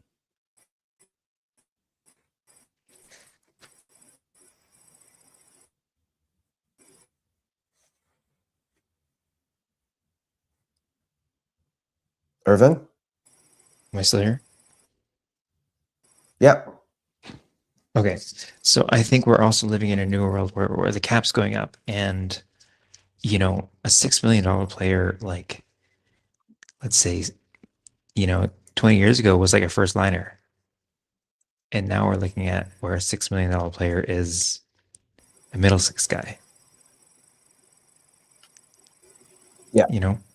I do see Garland as a more of a premium middle six guy, but maybe we are overrating him. I don't know. The other thing too is that we always overrate our own players, right? yes, and also it always seems like there's a bit of I want to say a Canucks tax. It's like I don't know if it has to do with ownership or just the fact that we are the Vancouver Canucks. Is that teams never seem to want to give us a helping hand. I think that's the case in most cases where they see you in a position of weakness, and we definitely are at 32nd place. But teams don't want to give you a life preserver; they want to throw you an anchor, right? You guys heard me when they traded Quinn Hughes. How skeptical I was, right? It has to do.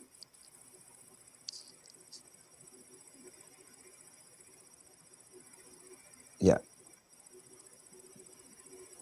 Are you still there? But I think it has to do a lot with I got to sound off on what you said yesterday, and you said a lot of people don't like Aquilini, not even like Bettman likes him. Can't so does confirm that play but into the fact? does that factor into other teams not wanting to play ball with the Canucks? Possibly, That's because something that I think about. well, think of this: we look at trades as being GM to GM, president to president, right? Like we dealt Quinn Hughes to the Wild, and Rutherford was talking to Bill Guerin. But at the end of the day, these trades are signed off by the person at the very tippy top, which is the owner, Yeah. right? When we go and we say we're going to deal Quinn Hughes, which is like a player that is heavily marketed, people buy the jerseys, and his face is on all the cups. That has to go to Aquilini, and so it's the same thing like for the other teams. And I get this sense that they look at him and they probably don't like the guy to begin with, and then he's kind of small beans compared to a lot of the other owners. I just and again, I have nothing to prove this, but I'm just going on kind of where there's smoke, there's fire.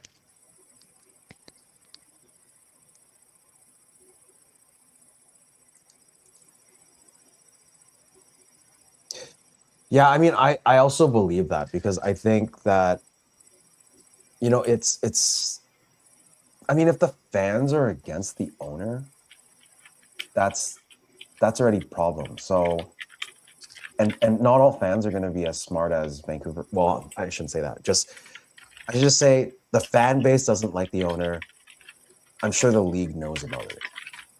And if the league knows about it, they're going to do their best to try to make sure to make him not have a great time, to put it that way.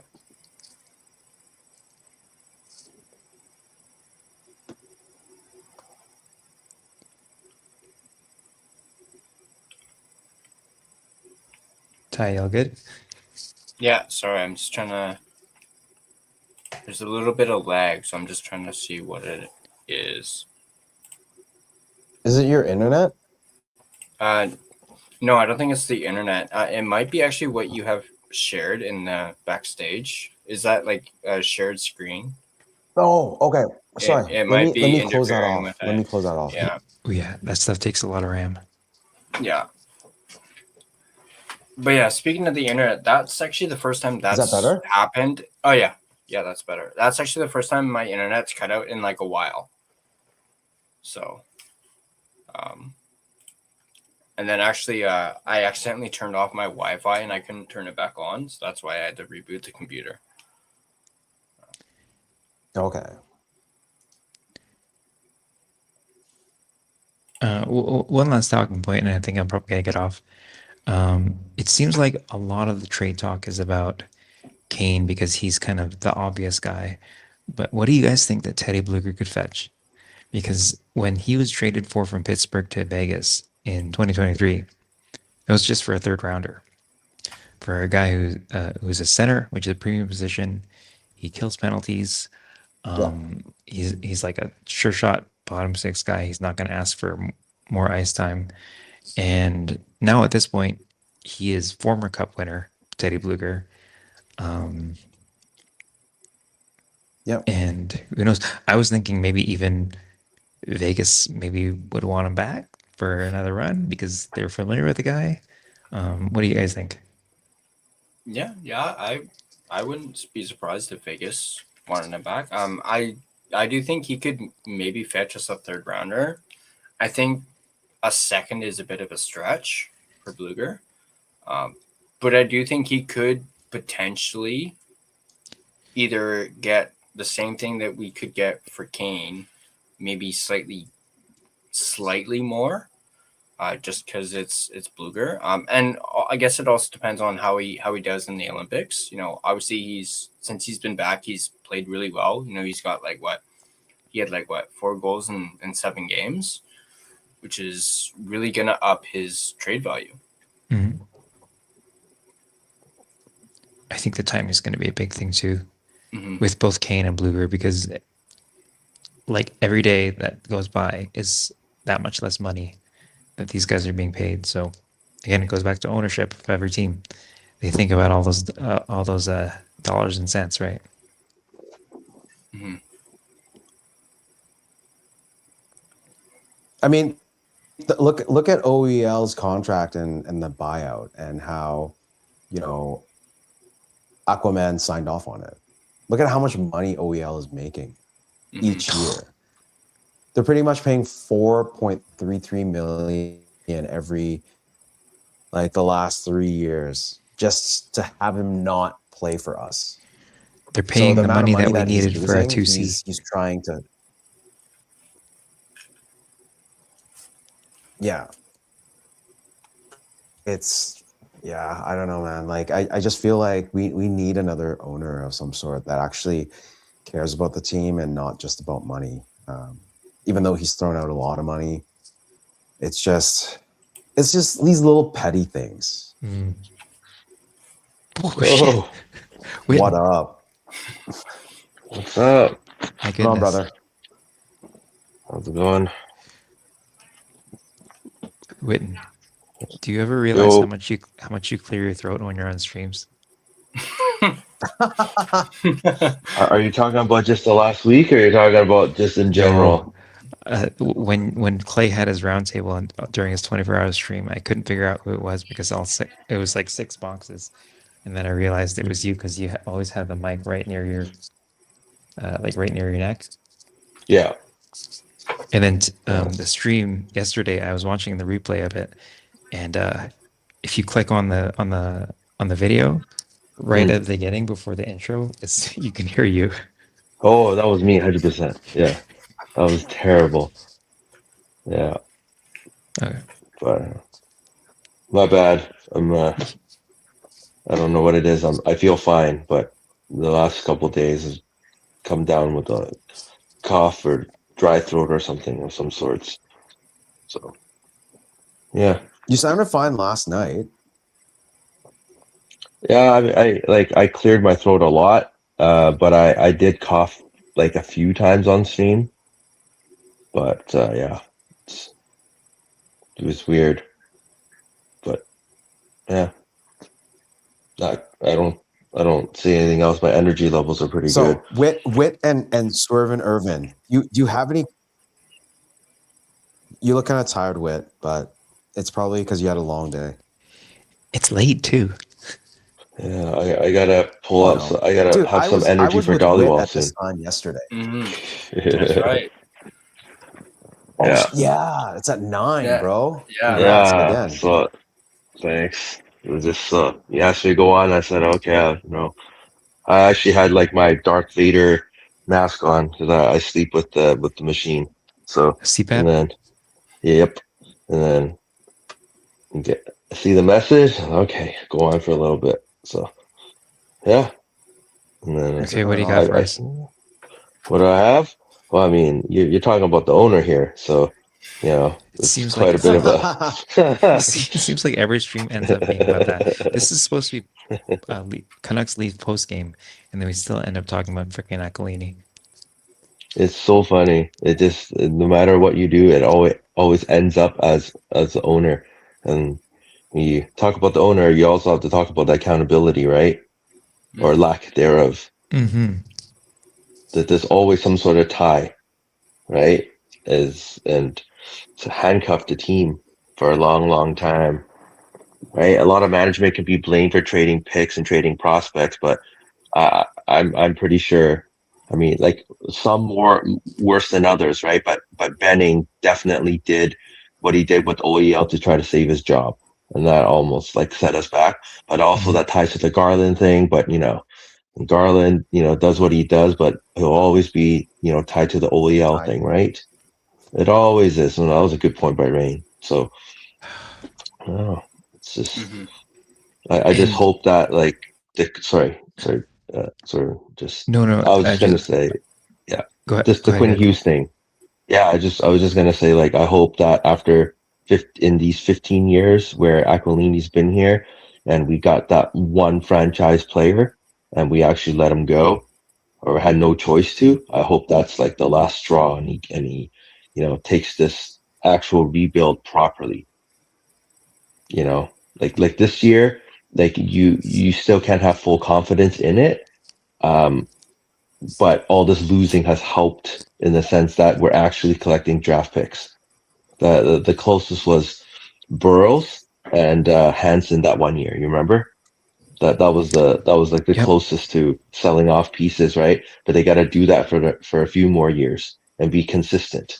I don't want any mirages or some sort of run to let people know that we're back or whatever. That's And my concern right now. Yeah, the unfortunate thing with what you just said is the Hanson trade tree died. it did. I'm And so sad. you you guys have heard me bang on the drums about trade trees. Look at that whole team. All we have left to show for it is Alex Burrows and Corey Schneider, the remnants of it. Yeah. You don't think like do you in another timeline? Do you not think we could have farmed more for the likes of Hamhuis and Bieksa? Kessler trade tree died. I understand the Sedin's retired, but like you go down the list, there's so many more. They just walked out of the organization. Sammy Salo, What's left of the Burrows trade? Because he got traded to Ottawa, right? Linus Carlson. Yeah, Darlene Linus turned into Carlson is part Carlson. of okay. Yeah. Yeah. So that's one part of something that is still good. That And then Luongo Schneider trade tree was died. Bo. Sorry. Schneider went for Bo Horvat. Schneider would have been Bo Horvat, and Horvat is whatever pieces we got back, like Hronik. And Ratu. Hronik and Ratu. Ratu. And Zadorov didn't stick around, so that's one less piece. Yeah. You just remember Bovilli money became Zadorov. If you think about it, like part of that. Yeah. The separate trades, but yeah, it's just what it ends up being. But like Markstrom walking, I mean, you can judge based on that, but the trade tree died when Markstrom walked from the Luongo trade. Yeah. Markstrom was the end of the Linden trade tree. Linden. Oh yeah. Okay, yeah, you got to go even further back with that. So two trade trees died in one. Like that's crazy. Damn. Yeah. And it's not like, you can just say, oh, look at the 2011 team. You can flip it all and then retool on the fly. Like, it's not like you're going to hit on everything or that like GMs are going to give you handouts, but you got to get what you can get, especially now with the guys that are UFA and the guys that have value if they don't want to stay. And I put Garland in that category and even put Pettersson in that category. I would hope Pettersson would want to stay, but look, if he doesn't want to, then you got to go in another direction and let him do his thing and farm picks. I always beat the drum that you got to farm as many picks as possible. No, but would you want Pettersson to stay? That's the question, though. Me personally, I think that fundamentally, you probably have to turn the page on the core. I don't know that you can fully rebuild when you have this guy who's making so much money and he's not living up to the contract. And then what are you gonna tell the young guys who come in, right? And my thing is, he represents part of a core that really and truly never really got off the ground. I know we went to the second round in the bubble and we went to the second round 2024, but outside of that, there's nothing to really hang your hat on in terms of success.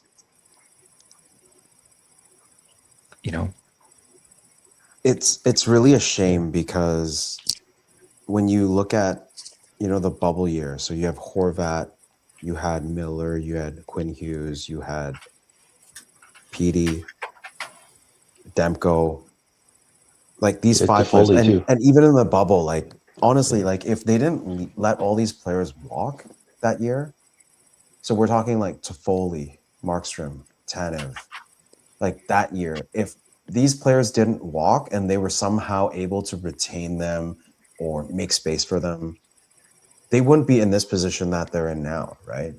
Yeah. But that's hindsight. Yeah, for sure. I love me some hindsight. And even worse about that year is not only letting those guys walk, but we held on to Virtanen and Gaudette, and those were guys that other teams were rumored to have interest around the league. Virtanen was a big body, speedy winger, and Gaudette was a 40.3C. You know, like you could have gotten some for that. You could have. Those were their career highs, right? Yeah. Yeah. Like This- trading them away and then keeping the other players that walked, that would have made it so much better. Like, come on, man, Shotgun Jake. Like there was like, how many goals did he have that year? Did he even have 20? 18, Yeah, I think. He was on the he road to wore 20 18 and he had before 18 COVID. goals. It was Like, COVID it's that cut just off the season. He was on ridiculous. the road to 20. God, Okay. it's just My phone is our shit luck. at 3%. Okay, So before I go, let's hear some positivity before I go. Guys, got anything? Canucks are going to win on Monday. Who are we playing? Utah. Mammoth. There you Okay. go. Yeah, we're going to finally beat the Mammoth. There's Yeah, some I don't see positivity that right there. happening. No, I know. I realized that as soon as I realized that it was Utah, I was like, oh fuck. But trying to be positive. The positivity here is I said it earlier on this stream is that look at Ogren and Lekaramaki. Yeah. That was how what I was. they connected. Yeah. Yeah, how they connected tonight. That is Mhm. the hope that I would be selling, because these kids have a history. They have obviously a bit of chemistry still, and it's something that you can look forward to in the coming years, because these kids are still 21, 20, and then you have a new wave of Zibuam, and then DPD, Mancini. So you have a good core that you can work with. They're not necessarily superstars, but they are pieces that you could build around and have, better players that come in to inject this team. But you already have those little cornerstones. We'll put it as cornerstones as opposed to like the main core pieces. So I think that would be something that's positive that we can look at. All right. Wizard Wit, what do you got? It was literally just, you couldn't have said it any better, G. That was literally what I had. But if I had to do a pivot, Tom Willander's offensive game is further along than a lot of people thought it would be. I don't mean in terms of racking up Quinn Hughes like points, but I mean like just reading the play and taking a shot. It's not bad for learning, because I honestly thought that he should have been in the AHL longer, but because of the injuries, he had to play more minutes and he had to literally learn on the fly. So got to give him kudos for how he's done so far offensively. Right? When defensively, it's his calling card, and that's actually what he has to work on. Ironically, because he's a defensive guy first, but it's his offensive game that's developed more, which I do like. But his defensive game is not as far behind. So I'm excited for Tom Willander. Tom Willander, yeah, for sure. Yeah. I saw him do a pinch from like he was standing around out of the blue line, and he got to the hash marks in basically like 3 big strides. I was like, who the hell's that guy? Like, he's got some whales, right? I don't like. He might not end up being a number 1D, but he's going to be really pretty solid for us, I think. Yeah. For sure. He's top 4 for sure. Yeah. Mhm. So for sure. my one piece of positivity is we're now in February. We're just less than 2 weeks away from the Olympics, and I'm pretty jacked for that. Mhm. And then 2 weeks from that, or less than 2 weeks from that, is trade deadline. Trade deadline, That is deadline day. Yo, Tyler, Right. we need to do a show for the trade deadline.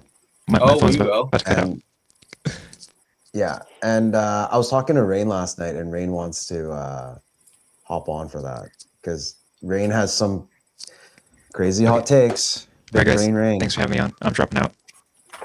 Right. Okay. Thanks, Good night, Swerve. Swerve. Talk to you soon. Right.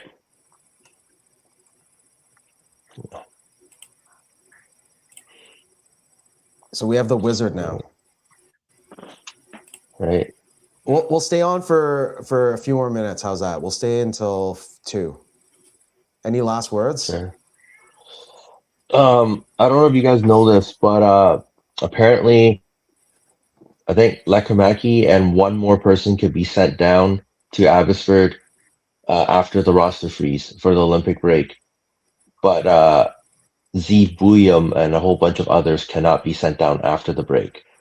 I just don't know if they could be sent down before the break. And if they can, helping. I think if you can send Zeev Buium and them down before the break, the Olympic break, they should. Yeah. Because it should help Abbotsford's run to make the playoffs. Like they're still theoretically in it.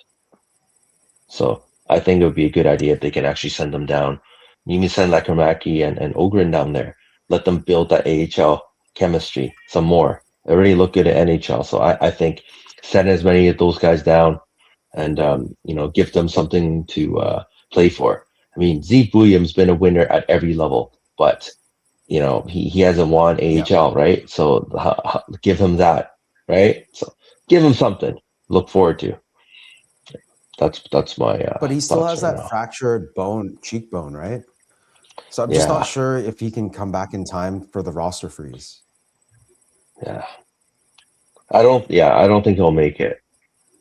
Forgot about that. He's out for But it would be nice. 2 to 3 it weeks. Would be nice. Yeah.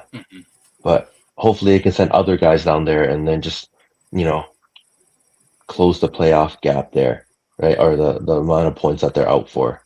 And hopefully they can make a run. I want Because them they're in this the weekend. mushy right now, aren't they? Yeah, I think they were 7 points out or something? But Yeah. other teams had games in hand on them. So yeah. Yeah, I mean, if it's that's Lekkerimäki, Ogren, Mancini, DPD obviously is not going to head down there, but just those few, I think, would benefit from some reps, especially like a 2-week break during the Olympics. Mm-hmm. Like that, no one's playing hockey. It's going to be rough, and for the kids to get more games in is definitely beneficial for the rest of the season. Yeah, whoever doesn't require waivers, why not send them down? Why not? Like this, it's only beneficial for the team and their development, right? So that is the thought. Love it. Yeah. Love it. Yeah. Definitely. Right. Speaking of Abbotsford, you and I should try and go out to a game, and then maybe I can reach out to Brandon, and I was you can just, take us around. Yeah, maybe. I was thinking about that the other day. Okay, I'm down. Yeah, that's cool. One of these days, I gotta do a prospects watch myself. A little scouting of my own. One day. I still haven't gone yet. I do. Are you going to do anything for trade deadline, Whit? Like you pre-trade deadline talk? Yeah, like any analytics for trade deadline, like any sort of like rumblings and who might work well for what team, or even like Canucks players that could potentially go somewhere that would work out, kind of deal. Yeah, potentially. I mean, I'll see. I have to do something about that. It might be a solo show though. For that one. Hey, we're here for you. We're here for you. Yeah. That'll be fun. Yeah, I did. We can do a collab. We can do the line change / uncensored kind of thing. Actually, no. Wait a sec. Wait a sec. I think it's March 7th, right? Mm-hmm. So March 7th, if I have all my stuff set up, we can do like a 3-channel together thing, because you can tag each other on the channel and do like a collab. Yeah. And then we'll just do one big stream for the trade deadline, and we'll just do one big show. I think that would work.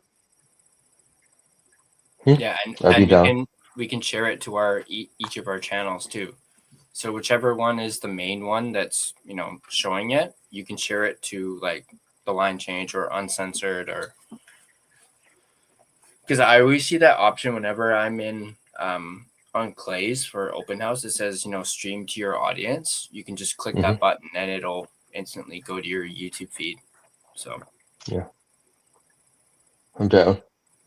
Let's do it. yeah, I'm totally done. I already got something planned for the draft too with Dave Hall. So Amazing, man. Speaking of prospects, Yeah, see, man, so you always do your scouting, man. So you get, yeah. well, actually, it was Dave who actually suggested it. He's like, "Hey, let's do one close to the draft." I'm like, "Yeah, totally." So yeah, There you go, man. yeah. Yeah, guys, I gotta sign off. Rick Dollywall, I gotta have some. Oh. Gotta have some energy. Whoa, what the frick? This guy peaced out before me. What the frick? Don't worry, he'll probably come back on in like a few seconds. Okay. Yeah, well, I gotta rest up for Rick Dollywall. But Yeah, definitely. Yeah. good job for getting him on your show. Yeah. We're gonna get him on too for a little bit here. So we'll see.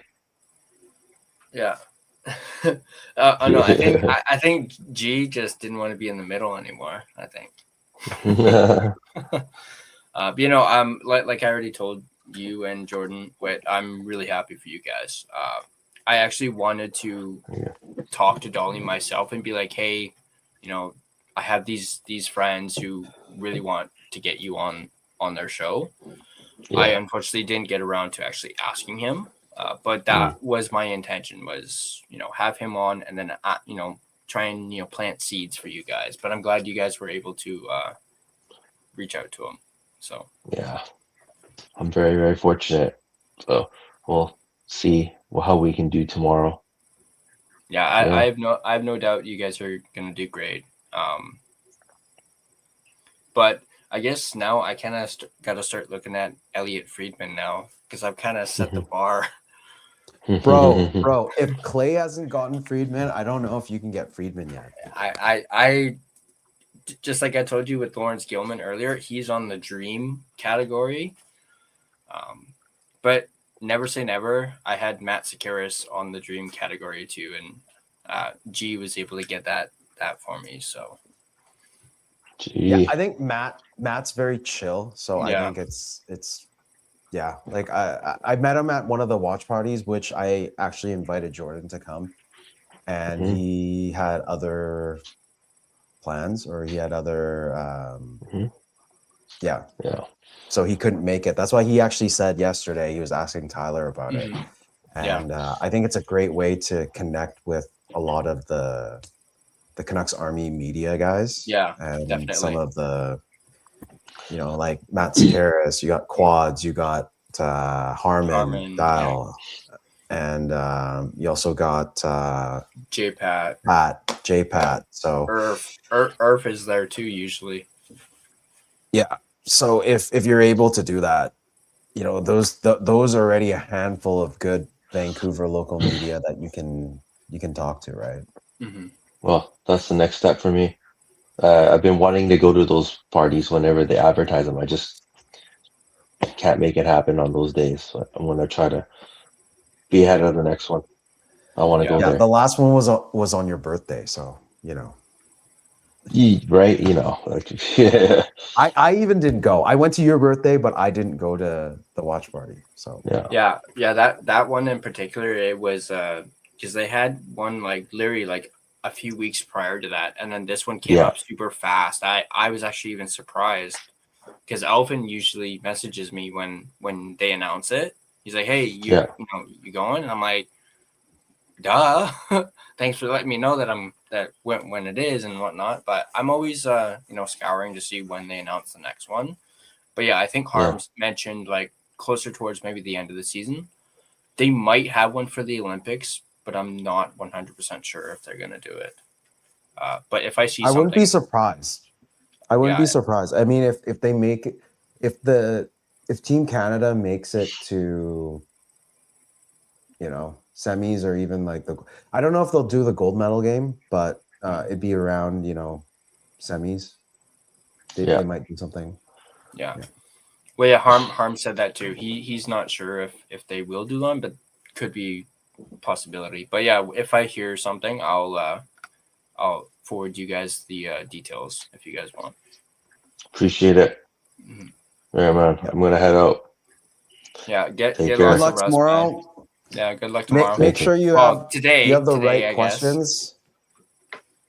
You Yes. have all your questions ready, and remember what I told you last night about, like the emotions and the passions and your tones. Just keep that in mind. Just remember whatever questions you're asking him and whatever he gives you back, get a reaction, and you'll be fine. You'll be fine, my guy. Thank you. Appreciate it. Yeah, and don't forget, ask him about if he's ever been fingered in society before. Oh, I did send don't you worry. guys. I did send you guys that tweet. Yeah, I watched it. I don't know if Jordan's gonna cut up a clip on that and just play it and be like, Rick, break down this footage for me. But Oh yeah, I should tell him to do that. That was so good. Yeah. That was so good. Yeah. I'll ask him Thanks, this. Whit. When's the last time you ever used the word finger and society in the same sentence? We'll see what he says. He'll probably laugh. He'll probably laugh. Yeah. So he'll know So- exactly what we're referring to, and that's clean. Yeah. And Here we go. Oh yeah. hey, at least he'll know you guys watched the show. Yeah. Sense of humor. Yeah. Yeah. So if you Okay. guys don't know, Wit is part of Uncensored, and they have Rick Dollywall on their show at 9. Is it 9 a.m.? 9 a.m. Yeah. So 9 a.m. in about 7 hours. If you're rewatching this live stream, make sure you go check them out at Canucks.Uncensored, and you'll see the interview with Rick Dollywall live. Thanks for joining, Wit. We appreciate your time. Try to get some rest before the big interview. Yeah. Thank you. Yeah. Alrighty. See you soon. Thanks, See ya. buddy. Thanks, All brother. right. Thank you. Awesome. That ended up being okay. Yeah. Like we don't need people in comments. We have friends in the community that can come support us, and we're still at 2 hours and 8 minutes. Like this is crazy. We thought it'd be like an hour. Yeah, and we got 49 people between YouTube and X still. At Right 2 o'clock in the now? morning. At 2 o'clock in the morning. Yeah, it's at 49. It's probably all X though, right? Yeah, it's there's 42 on X and 7 on YouTube. Are there actually 7 here on YouTube? Yeah, that's what You got to it be says. kidding me, right? Okay, whoever's still here on YouTube watching, can you give me a W? Even if you're watching on X, give me a W. I just want to see who's here. If you have any questions, if you have any comments, let us know. What do you think of the show so far? What do you think of this whole bringing on our buddies from the YouTube community? And we'll stay a little bit longer. Bure scores that goal. Love it. If you have questions, comments, we'll stay for. How about this? We'll stay for an extra 5 minutes, and if there's more, we'll consider staying a little bit more. But you guys have to leave some comments, and make sure you smash that like button, and help Tyler out here. We're looking for the views, and you guys are viewing it. Might as well leave a comment and let us know what you think or what you want to know, and we'll answer it for you here live.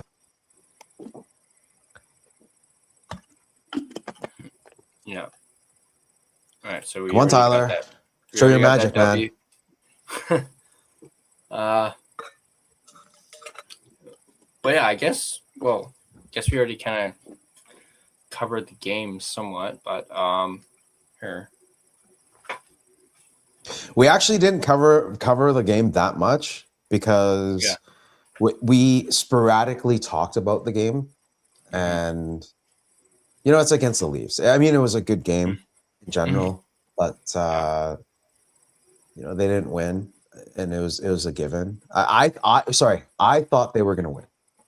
I thought they were going to go on a 2-game homestand win streak, and I was wrong.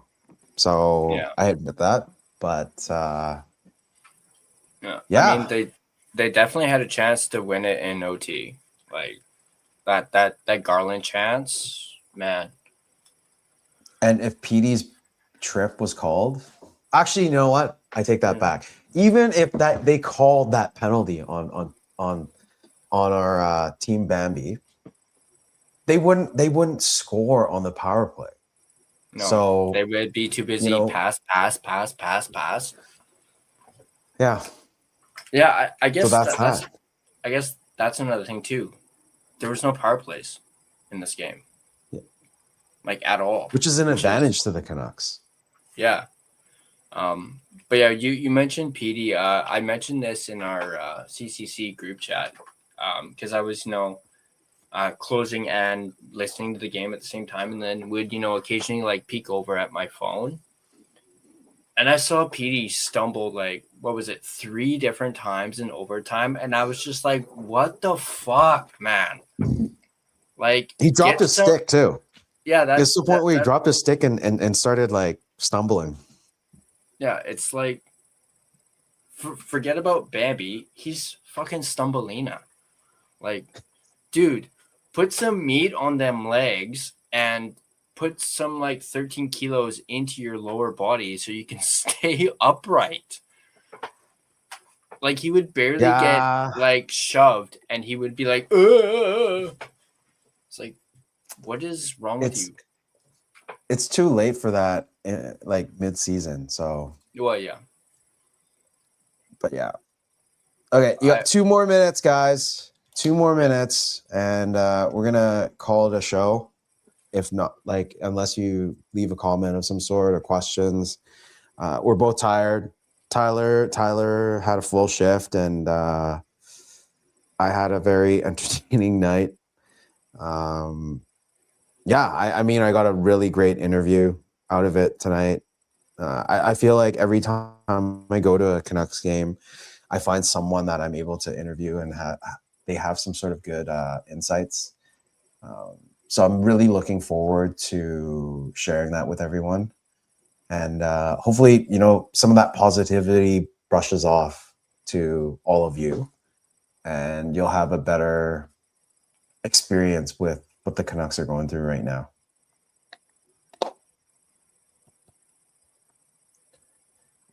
"30 seconds. Give it, actually, no, we'll give it an extra minute starting now. Bure scores that goal. Do you have anything? Because you're the only one that threw that W down.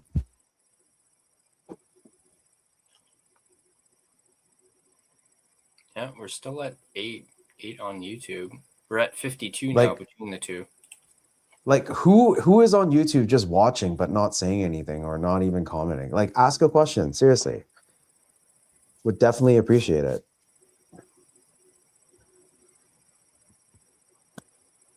Are we all good? We're good? Then we're going to call it, guys. Okay. You wanna close it off, Tyler? Thank you for having me again. Thank you for gutting it out for 2 hours and almost 15 minutes. And we'll do Monday. We'll do holy crap. Swervin' Irvin. Coming in the clutch. This isn't a donation, Irvin. There's no standings for this. So but okay, we'll take that. They're gonna beat the Mammoth on Monday. I think we're able to do a post game on Monday, right? And I think won't have to be late either because it'll be an early show. I think Clay is. I mean, even if Clay will probably be doing after dark if he is back. If not, we'll do post game, hopefully, or within half an hour to an hour of the game ending. And I'll have some good notes for you. Hopefully we'll have some good insights. Maybe I'll be able to cut something and I'll share it here. I'll send it over to Tyler, and we can share some interviews of some sort. But thank you for joining us today for this stream.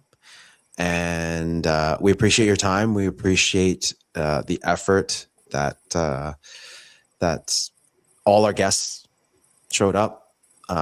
Thank you to Whit from Canucks Uncensored. Thank you for Swervin Irvin, who is still on at this hour. I think he charged up his phone.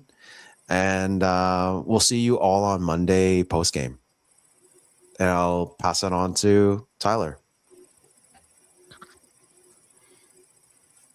Yeah, I figured they'd beat the Leafs as well. Well, especially considering how the Leafs have been playing lately and their freaking shitstorm that they've been dealing with over in Toronto. So, but yeah, I did want to note just under. So right now we're just under 2,000 watch hours. Just under. Basically, I'm 10 watch hours away from hitting 2,000. Okay. And you need 3,000. Yeah. So, but it's like what I sent you. In the last 28 days, in the last month, I've had like over 600 in the last month. So that's really ramped it. So, who knows? I could hit it by the end of February, which was kind of Sounds good. The goal. So I just wanted to give you a bit of an update on that. But yeah, thank you guys for joining. I really appreciate it. And apologies for, my internet cutting out like halfway through it and taking forever for me to get back on. Like I mentioned, it hasn't done that in a while. So I thought, hopefully it was fixed, but perhaps it was just a one-off. hit it and quit it. No, Tyler, you and I have to figure out if we do these live streams, like these live post games, somehow you need to give me some sort of admin access, and I can like show stuff on the screen or pull. Like Swervin Irvin was standing there, was in the backstage for half an hour while you were gone. Mm-hmm. And him and I could have done like a back and forth of some sort. So we need to figure out the technicality of things and make it more smoother for a better viewing pleasure for you. But we'll get that going hopefully soon.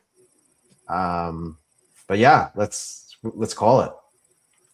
Yeah, I'll definitely look into that for sure. Because I was even thinking that while I was trying to get back on, I was like, oh shit, I don't know if G can get Irvin on.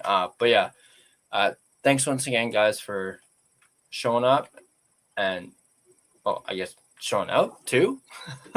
Once again, if you guys like this video, be sure to hit that like button. And if you want to stay up to date on all your Vancouver Canucks content, be sure to smash that subscribe button and turn on your notifications so you don't miss whenever we upload a new video, whether that's a live stream or a news video. Also, if you guys are interested, we have the Line Change official merchandise store. We are currently selling our 1-year anniversary collection, which is now available. As you can see, I'm actually wearing that black skate hoodie. So go ahead and check it out, thelinechangepodcast.threadless.com. There are some sales going on as well, so be sure to check those out. Also, if you want to have more in-depth conversations and discussions like what we had here on this post-game show, feel free to join our official Discord. There's a link to it in the description down below. It's also completely free to join. Also, you can find and interact with us on social media. We're everywhere: Facebook, Instagram, X, TikTok, even Blue Sky. Feel free to give us a follow on all of our social media platforms. Speaking of platforms, if you prefer an audio version of this podcast, you can find us on both Spotify and Apple Podcast. On Spotify, feel free to give us a follow. as well as rate and review us on either platform. It's, of course, greatly appreciated. Also, if you had an episode that you absolutely couldn't get enough of and want to watch over and over again, you can download your favorite episode as well. That, too, also really helps out the podcast as well. And yeah, that's going to do it for, I guess, this morning's post-game show. I almost said tonight's post-game show, but it's the morning. But yeah, thanks once again. I know that went a little on, but I thought it was great. And, you know, G always knows how much I enjoy doing these. So yeah, we're going to sign off. We'll see you guys on Monday. Once again, in about 7 hours or so, be sure to check out Canucks Uncensored and their interview with Rick Dollywall.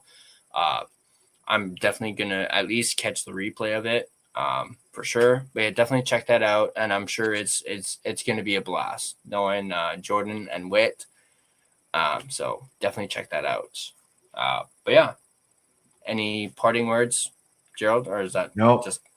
It's time to go to bed, my friends. Just W, guys. Like, this is my W right here. Yeah, there you go. W. Right here. Yeah. So thank you once again. Appreciate y'all. We'll catch you at the post game on Monday night. And stay safe, and we will see you then. Yeah. See you guys then. We'll catch you on the next line change.